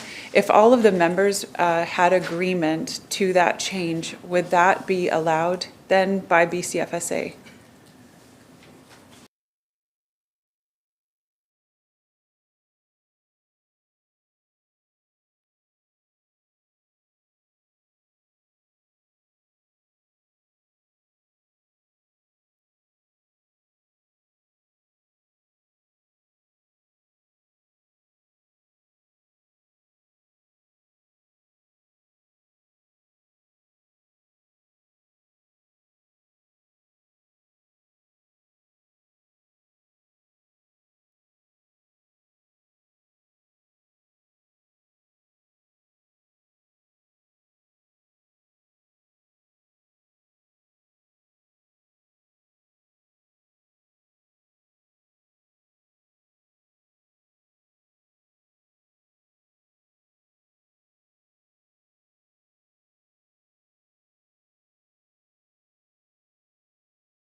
Thank you, Chair.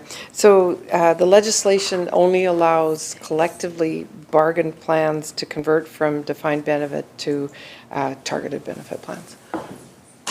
Member. So under what situation or what changes would need to occur to allow that regulatory change to apply as well to non-collective bargained plans?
Minister. Thank you, Chair. So there was a comprehensive review done of the PBSA under the former administration. And in that review, it was again determined that only collectively bargained plans could convert from defined benefit to targeted. And it also resulted in BC legislation harmonizing with other jurisdictions like Alberta, for instance. And what the members are actually requesting is it would result in a reduction of pension plan members' benefits, which I think would be difficult to get agreement from them on that as well. Member. Yeah, I thank you, Chair, and thank you, Minister, for that answer. And I hope that you appreciate we're trying to, I guess, figure out if there is a path forward in this particular situation. The Minister had mentioned earlier the companies were the ones that were being affected and not the workers. And I would encourage the minister to meet with the companies that she's referring to, because most of these companies were mom and pop operations, if that, 1 or 2 person employees, because these are not the large companies. These are not very sophisticated business owners. These are very small logging outfits that may have had 1 or 2 pieces of equipment, but spent their entire lives, in our forest. And right now we have about 135 companies that are still affected, and all of those companies are also employees. And the minister had also mentioned insolvency. The companies that are insolvent wouldn't be sought after, but the companies that have long since already closed are actually being gone after. I want to just draw the minister's attention to one of the Facebook posts on one of the group sites.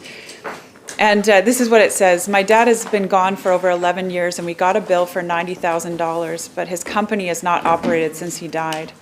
The pension was a joke anyway. My dad worked 40 years and paid into the pension. He was entitled to a $1,300 a month stipend. How do you live on that? They started to cut the former employees' pensions by 40%. Can you imagine being retired and collecting your pension and then having it be cut by 40%? I wonder if they cut the presidents or manager staff at the Office of the Interior Lumbermen's. I doubt it. Just the poor loggers who worked hard their whole life. The government needs to step in, but the loggers aren't addicts, so they won't. They just take from the hardworking and give to those who are a burden on society. My mom is 72 and retired. My dad made us a promise on his deathbed that he would not die owing any money. Us girls used our life insurance and that he left us to pay off everything. His company now owes $90,000, but it's been shut down since 2012. He paid all the required amounts to Interior Lumbermen's, but where did the funds go? There are people who have not even retired yet that won't be receiving their pensions, and I'm not sure that they've even been notified. I read that not for sympathy, but actually for understanding that these are not business owners who are still, making money, even profiting at all. Many of these companies that have reached out to my colleague from Kelowna West or myself are companies that no longer exist. In fact, some of these are families of companies that no longer exist. Children who don't have anything to do with the company, nor have they. These 135 that the IPLL is seeking funds from, they are not allowing the workers of these companies their pensions.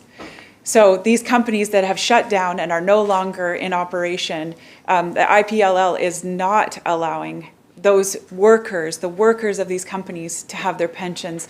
So it is affecting the workers. It is affecting far more than just the companies already. And so if a solution isn't found, it will continue to erode those pensioners' benefits and those hardworking individuals, their livelihood.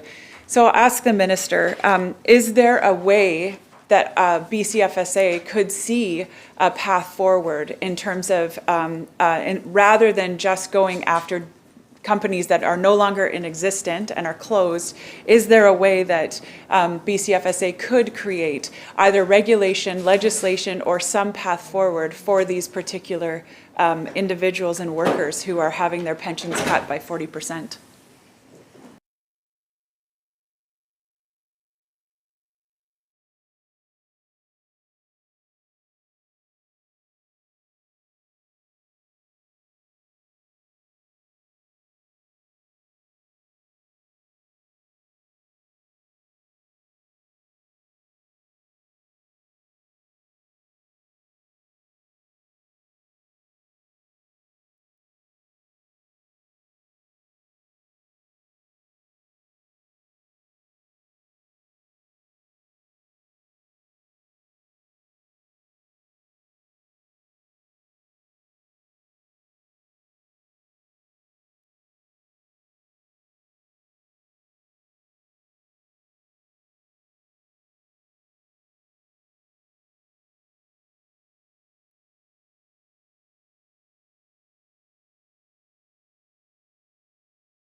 Minister. Thank you, Chair. Welcome. So just to, just for the record, I just want the member to know that I said employers. I never referred to them as companies. I said employers. I've always said employers. We're well aware of the employers' situations. I've met with some of them. My deputy has met with some of them. I know the deputy of Minister of Forests has met with some of them. I know that some of our staff have met with them. So we're well aware of the situations. And it is up to the trustee. It's the trustee's responsibility to ensure that the plan is solvent, but also to reach out to the members. Actually, the trustee has a fiduciary duty to administer the plan in the best interests of the plan members. Therefore, they're responsible for the decisions regarding employer terminations and holding each employer accountable for paying any funds that it could actually owe the plan. That's the trustee's responsibility. And BCFSA is not going after the employers, as the member suggested. It's making sure employers comply with the Act, but it's not going after people, and it's in that way. And again, the trustees have that fiduciary, they have that duty to work with the, to administer, make sure that the plan is being administered in an appropriate way. This is complicated.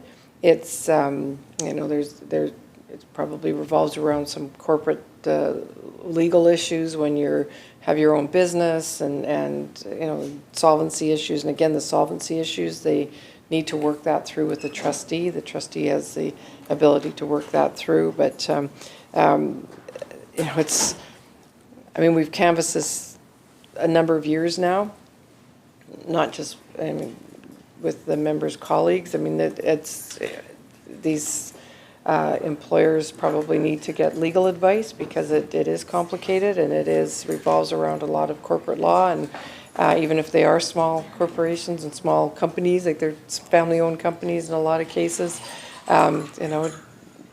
there's a lot of discussions around it, a lot of issues around it. So, but again, it is up to the trustee to do that, to work. It's their fiduciary duty. Member.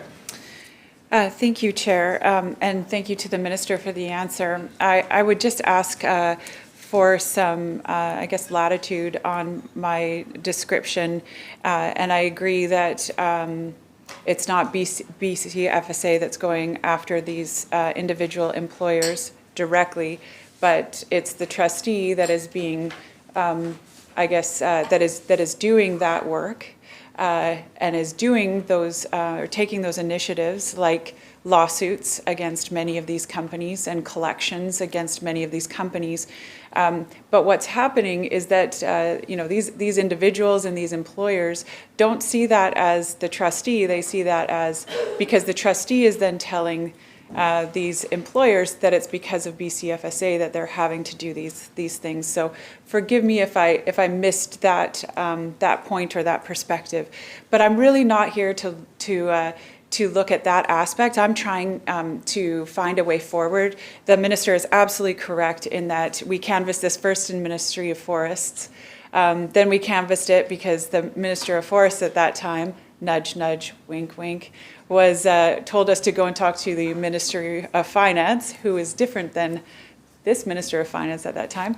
And then we did that, and then for this last 2 years have been bringing this to the Minister of Finance because we're pretty desperate for a way forward for these employers, but moreover for these families. Like I said, I don't even want to call them employers because in many cases, some of these are literally two individuals that have worked together for 40 years, and one was the employer and one was the employee. Like these are very, very small operations, and in all cases that I have met with, at least, in fact, I don't know of a single one where the individual that is the employer wasn't part of the pension plan and is relying on this pension for themselves. So even though we call them employers, these are actually the employees that are that have this pension as well. And I do appreciate the minister's remark to seek legal advice. I wish that this group was even knew who each other was. They're trying to figure out who all is subject to these charges and these costs. It's difficult because they're not given a list of all of the different members of the pension plan by the trustees. So it is difficult in that way. And none of them is wealthy enough, at least all the ones that I've met with, none of them would be wealthy enough to actually go and get a lawyer to take on the pension plan. Furthermore, the pension plan is using legal to get money out of these employers or closed employers because they're no longer even open. And in some cases, one of the most tragic stories that was reported in my office in a group scenario was actually suicide, where he left the letter to his family because he saw no other way out other than to take his own life to pay back the funds that were being solicited from him. So this is serious. And I did actually look and have a conversation with one of my good friends who is he said, I asked him, how long have you been in pension plan actuary? And he's like, I don't know, 40, 50 years. I said, oh, that shows me your age. But I did ask him to review this whole situation and give me his opinion. And he said it's absolutely up to the minister for regulatory change. He said this is an utter failure of the trustees and government oversight that should have long been addressed, and it will be only addressed through regulatory change, and it has to be through legislation. So I'll ask here, would the minister commit to creating legislation or changing legislation that would provide a way out, even if it is only for this one particular pension fund, to help save these 135 individuals?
Minister.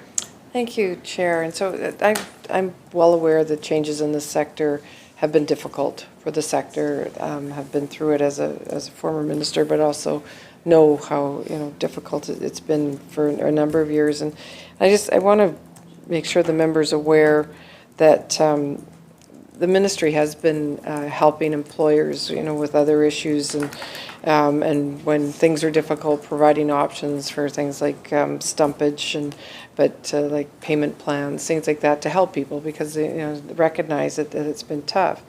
And I know that our ministry, along with Ministry of Forest, has been working together to support stakeholders in the industry because of how difficult it has been at times, especially for some of the employers.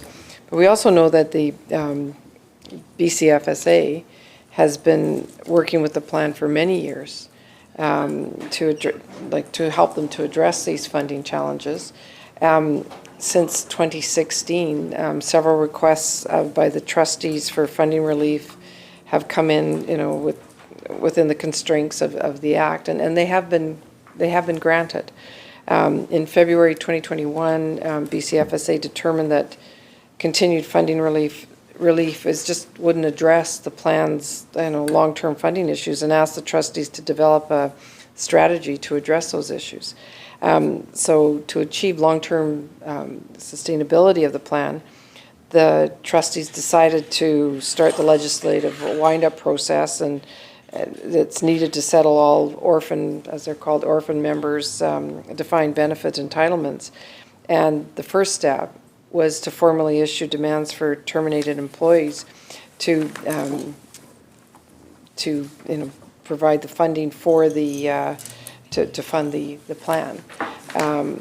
So it is. I just think it's important to talk about that, but to provide the funding for that of the deficits that were attributable to their former employees' benefits and over the 5-year plan, like the period permitted by the Act.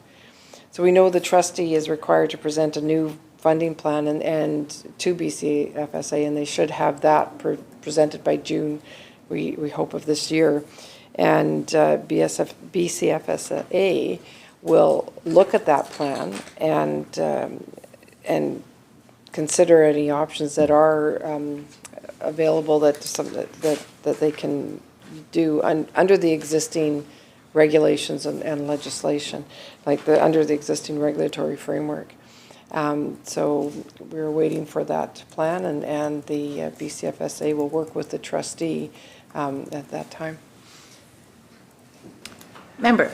Thank you, Chair. And my question was actually on whether or not the minister would look at regulatory or legislative changes that would be necessary in order to give the 130 employers and employees, numbering in the hundreds, actual relief.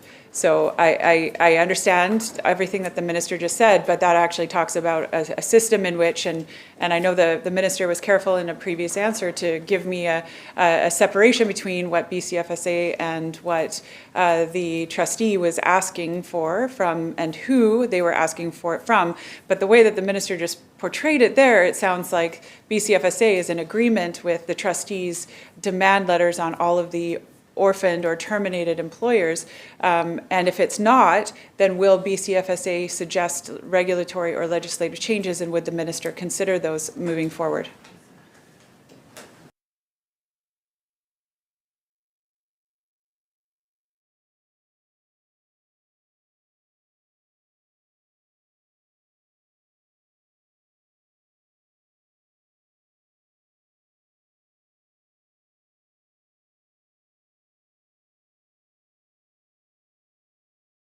Minister. Thank you, Chair. And what the member is suggesting would have substantial implications to pension plans right across the province. Member. Thanks, Chair. And I guess because I'm not in the pension space, I don't understand what those changes would be. Could perhaps the minister explain how legislative changes could be made to a Surrey Police to affect one particular municipal police force, but can't be made to affect one particular pension fund?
Minister. Thank you, Madam Chair.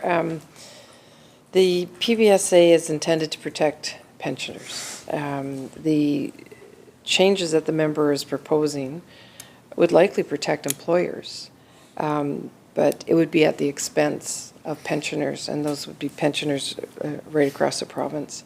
It also sets up a precedence that would diminish the PBSA for pensioners again across the province. So that's, and it's also not the role of the BCFSA to recommend changes to legislation. What the BCFA's role is to work with the trustee to look at the plan when it's presented and determine what the best decisions are moving forward. Member. Thank you, Chair, and thank you, Minister. This is an unusual situation in that these are not employers being protected. These are employees being protected. These are employees who have paid into a pension plan. And yes, they might have owned the company that was over maybe one other employee, maybe two other employees, but they paid into this same pension plan and are being now deducted or forced into a situation that will throw them into seniors' bankruptcy. Or worse yet, they're not even alive anymore. And their companies are now being demanded, $90,000 was the example that I gave. So I do think it is an unusual situation. I do think, and I would absolutely vehemently agree with the minister, that it is about protecting the workers. Hardworking loggers who have been in the forests for decades and are now having their livelihood and their pension and their retirement threatened, because it is affecting them, not just with the demand letters, but in a lowering of their overall pension. So I would urge the minister, I understand that BCFSA does not actually make suggestions for legislation, but I would urge the minister to consider legislative changes for this specific situation, because I think it is a mess that was created over time, and certainly probably will only be cleaned up with a legislative or regulatory change. With that, I'm going to turn it over to my colleague who's going to continue on some BCFSA questions. Recognizing the member from Kamloops North Thompson. Thank you, and just for the minister's information, I only have one or two questions, and then I was going to move over to lotteries. Of course, I am from Kamloops. I mean, if the minister just wants to give them the okay, I could just live stream in their office, and them and I could just have a back and forth without the minister. We'll see how that goes, but I don't think she'll go for that. But I will do my best to try to work through the questions as quickly as possible to see if we can't wrap things up on the crowns today.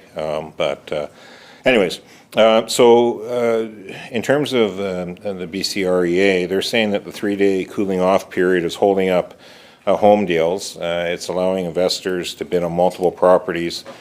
Is there any data that the BCFSA has on the performance outcomes since the measure has been implemented?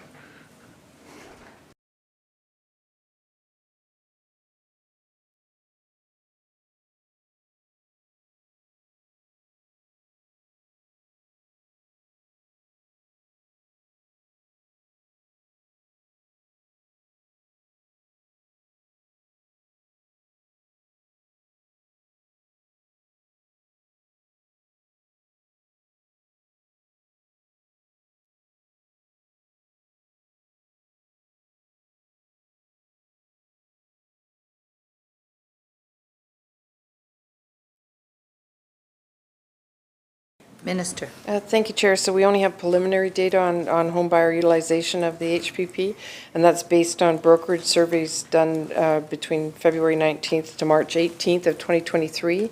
And it was a response rate of about 62%, which is pretty good nowadays to get that kind of a high response rate. The HPP was used 45 times in reported transactions, but okay, let's put another way. During that 1 month snapshot, buyers exercise their right of rescission roughly 1 to 1.5% of the time. Member. Thank you. And is there any new data on the cost of strata insurance pricing of what's been happening out in that market?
Minister.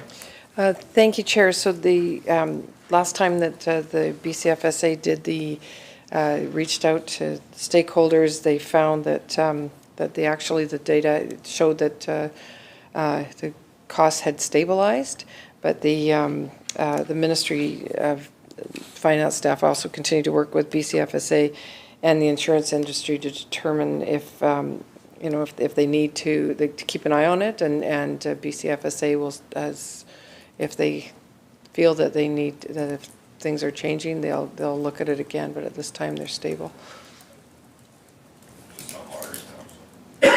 Lotteries? Okay.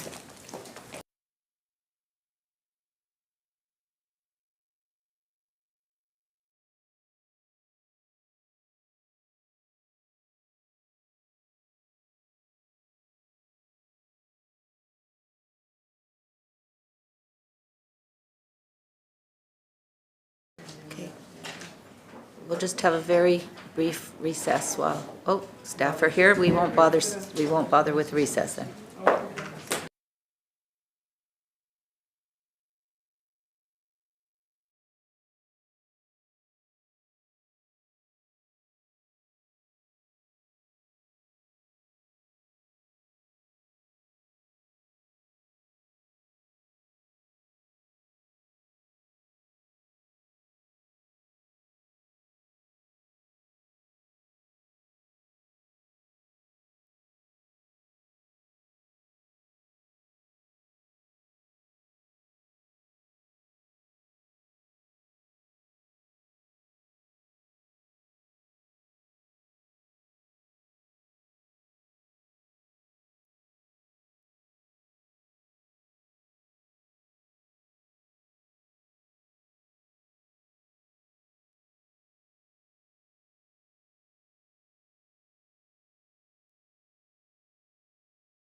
Member.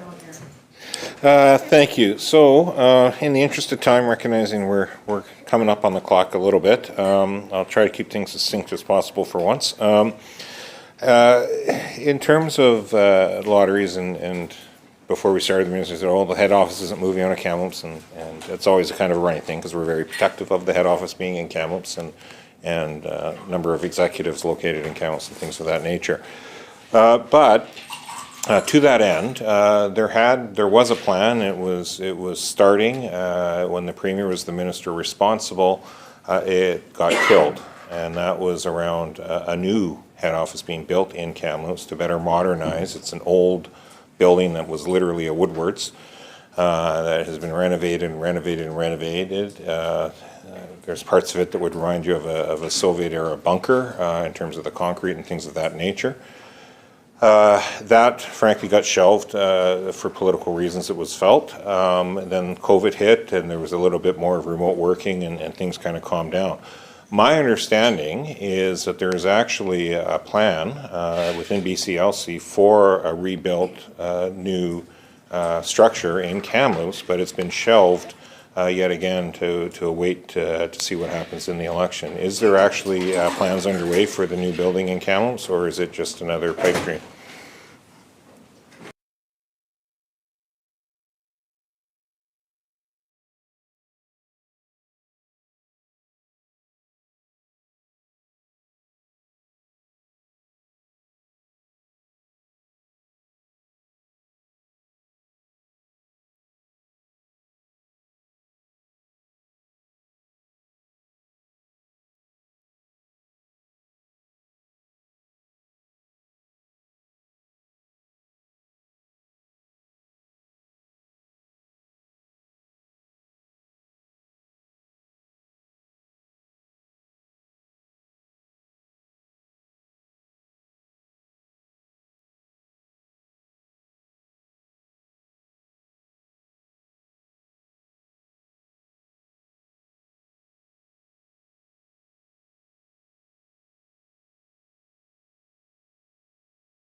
Minister. Thank you, Chair, and I will reiterate through you to the member that BCLC has been located in Kamloops since 1985 and is committed to remaining in the community with investments underway to upgrade its existing head office that will allow the organization to stay in its current building. The BCLC determined through a cost-benefit analysis process that over a 30-year period, the organization would save over $100 million by staying in its current building and upgrading it versus leasing somewhere, a space somewhere new.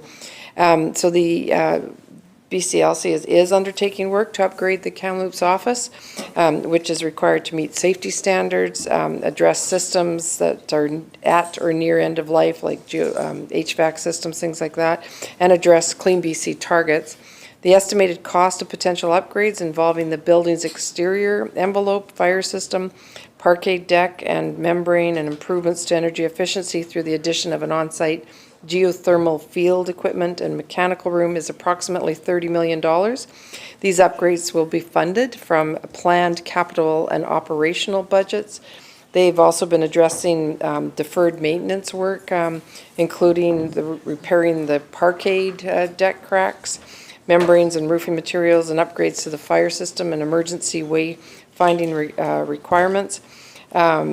Also, the election has absolutely no impact on these plans. They, of course, take time. When you're doing this much renovations, it takes time to do it properly.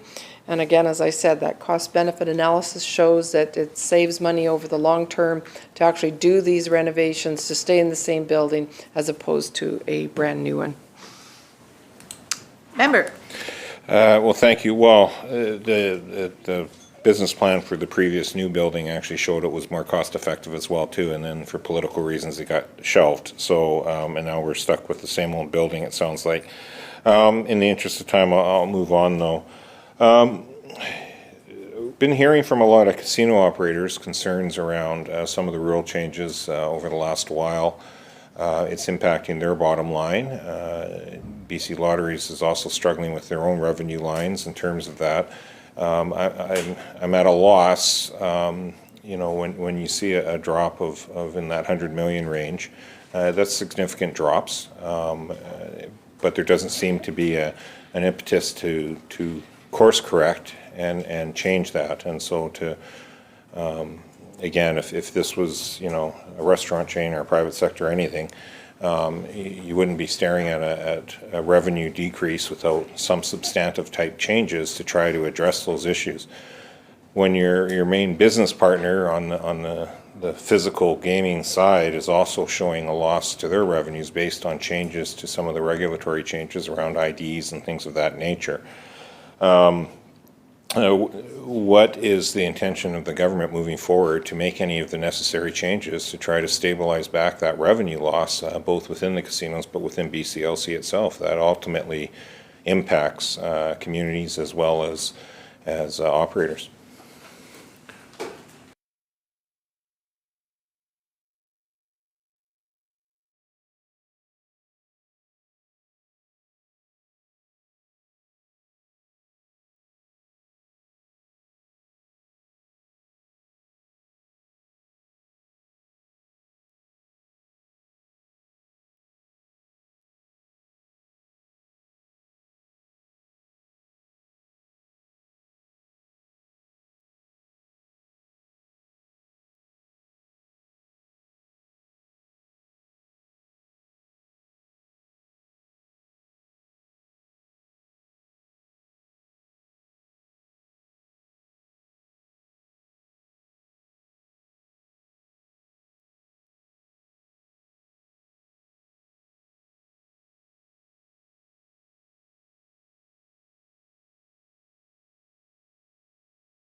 Minister. Thank you, Chair, and we do acknowledge the pressures on BCLC and the operators out in the province, and the decrease in discretionary spending, which is, I think a lot of people are facing just in relation to the slowing global economy and what's happening, but BCLC does have plans for that. Some of their new rules they brought in is actually to avoid money laundering and criminal activity, which is really critically important, and also making choices on player health. I mean, they've got an incredible player health program that's actually been utilized in Vegas. The BC plan has been utilized in Vegas and in other provinces across across Canada. So I think it's something that BCLC should be really proud of, the work that they've done there. It's pretty exciting. But they've also developed a really ambitious new 5-year corporate strategy designed to respond to all those changing realities and challenges facing the company and industry as a whole, and really position the organization for future growth and amplified impact in the province. This strategy creates a greater focus on key investments designed to meet those player expectations and to grow their business. Key investments include moving to 100% verified play and developing a world-class rewards and incentive programs that would incentivize verified play and create personalized play experiences for customers who come in. They're also focused on building meaningful relationships with First Nations and communities and amplifying that impact across the province. And they're ensuring that they're more competitive by upgrading the technology. I mean, the technology is changing everywhere, but they really need to make sure that they're changing it because this is very technologically based industry. And so it is something else that they are working on. Member. Thank you. Well, I think a lot of the concerns are around the loss of customer satisfaction and showing up to casinos around the new ID regulations, and people feeling frustrated by it or lined up waiting to get ID'd and just saying, forget it, we're going on and moving on. But to that end, the bottom line is the bottom line, really, when it comes to all this. And operators are seeing a significant hit to their revenues. BCLC's struggling. What is the overall calculated decrease expected to be to host communities this year based on them not seeing the same types of revenues of their host operations that they would normally see?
Minister. Thank you, Chair. So, I mean, I will acknowledge that BCLC is still recovering somewhat from COVID, but they are coming back. And I want to point out that it really varies from casino to casino, because some local casinos are doing quite well and some aren't doing quite as well. So, and they have their local government agreements. So local governments get 10% of what the casinos raise. So it depends how much, what the local casinos are raising. The approximate forecast on the 100 million that the member's referring to is a loss of about $3 million. But I want to point out that last year the local governments with casinos received, they were shared over $101 million across the province. And I mean, I was just at an event at my local casino and they were talking about the amount, they put $500,000 back into the community of Castlegar, which is pretty substantial for small communities. So, you know, some are doing better than others, but still $500,000 for a community was able to help them fairly substantially. Member. Thank you. Well, the 3 million seems a little light, given what I've been hearing from some communities in terms of their concerns over their local government share. So there's either been a massive shift from facility to facility, or something different's going on. But I'll dig into that a bit further, and dig into some of the municipal budgets, I guess. In terms of an overall strategy, though, for BCLC and the government strategy around gaming, my understanding is BCLC is supportive or would like to see the expansion of Park and Hastings Racetrack.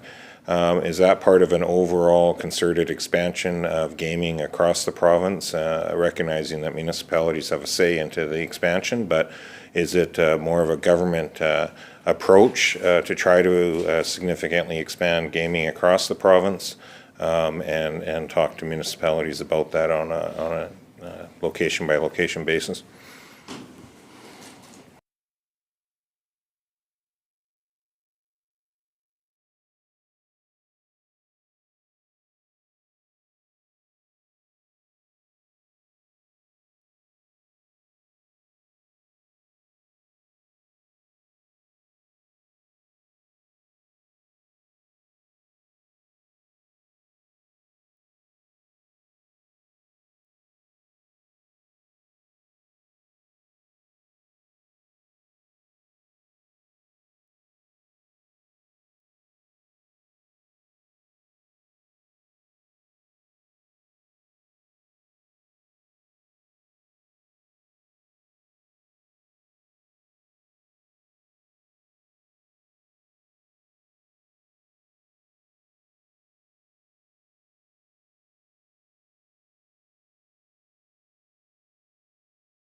Minister. Chair, so a direct answer to the member's question is no, but we continue to manage the market to address customer demand, and we're not looking at expanding facilities, but actually to increase the number of games in a facility to meet demand, because it's all very market-driven. Member.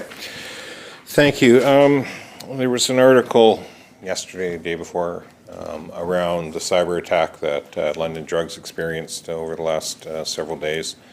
There appears to have been a directive given out that government emails and workstations should all be immediately changing their passwords.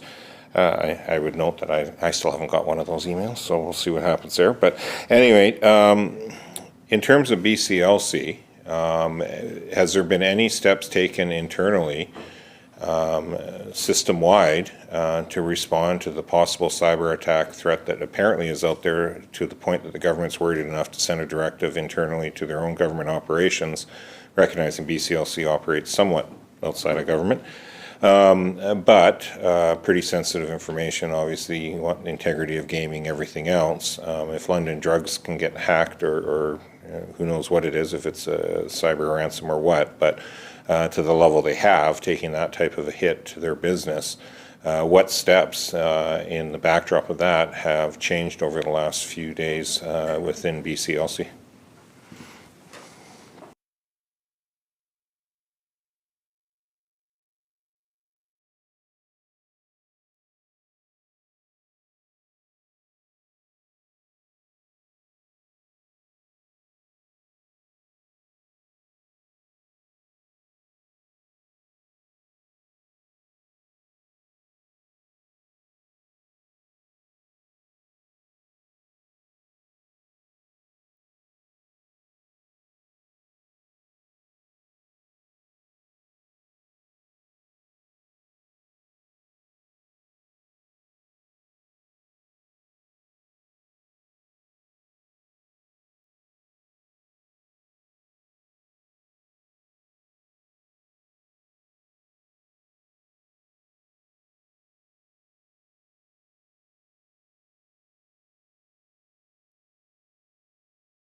Minister. So BCLC recognizes that how critical the information is that they hold, and they actually saw what happened last year at a Gateway facility in Ontario, where it was an issue with cybersecurity. Nothing really has changed. BCLC is very vigilant. They have a comprehensive plan that is reviewed continually. I would say that they probably monitor this whole situation 24/7, and they've been doing that for years. This isn't just something new. They've been doing it for years. They have a director of cybersecurity. They have a whole team around that director, but this is something that the BCLC takes very seriously. Member. Thank you, and for those GCPE and BCFSA, they're probably wondering how BCLC got off so light with questions, but I'm basically done. If the minister just wants to note the hour, I know we're up against the clock.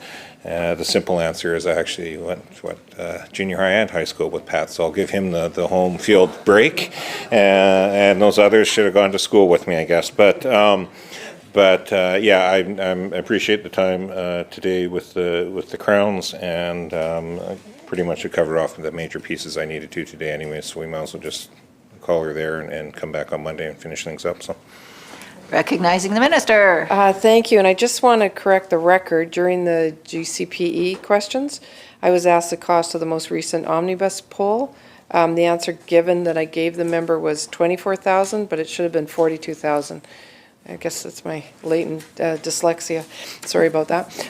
So with that, Honourable Chair, I move that the committee rise and report progress and ask leave to sit again. Members, you've heard the question. All those in favor? Aye. Opposed? Carried. This committee stands adjourned.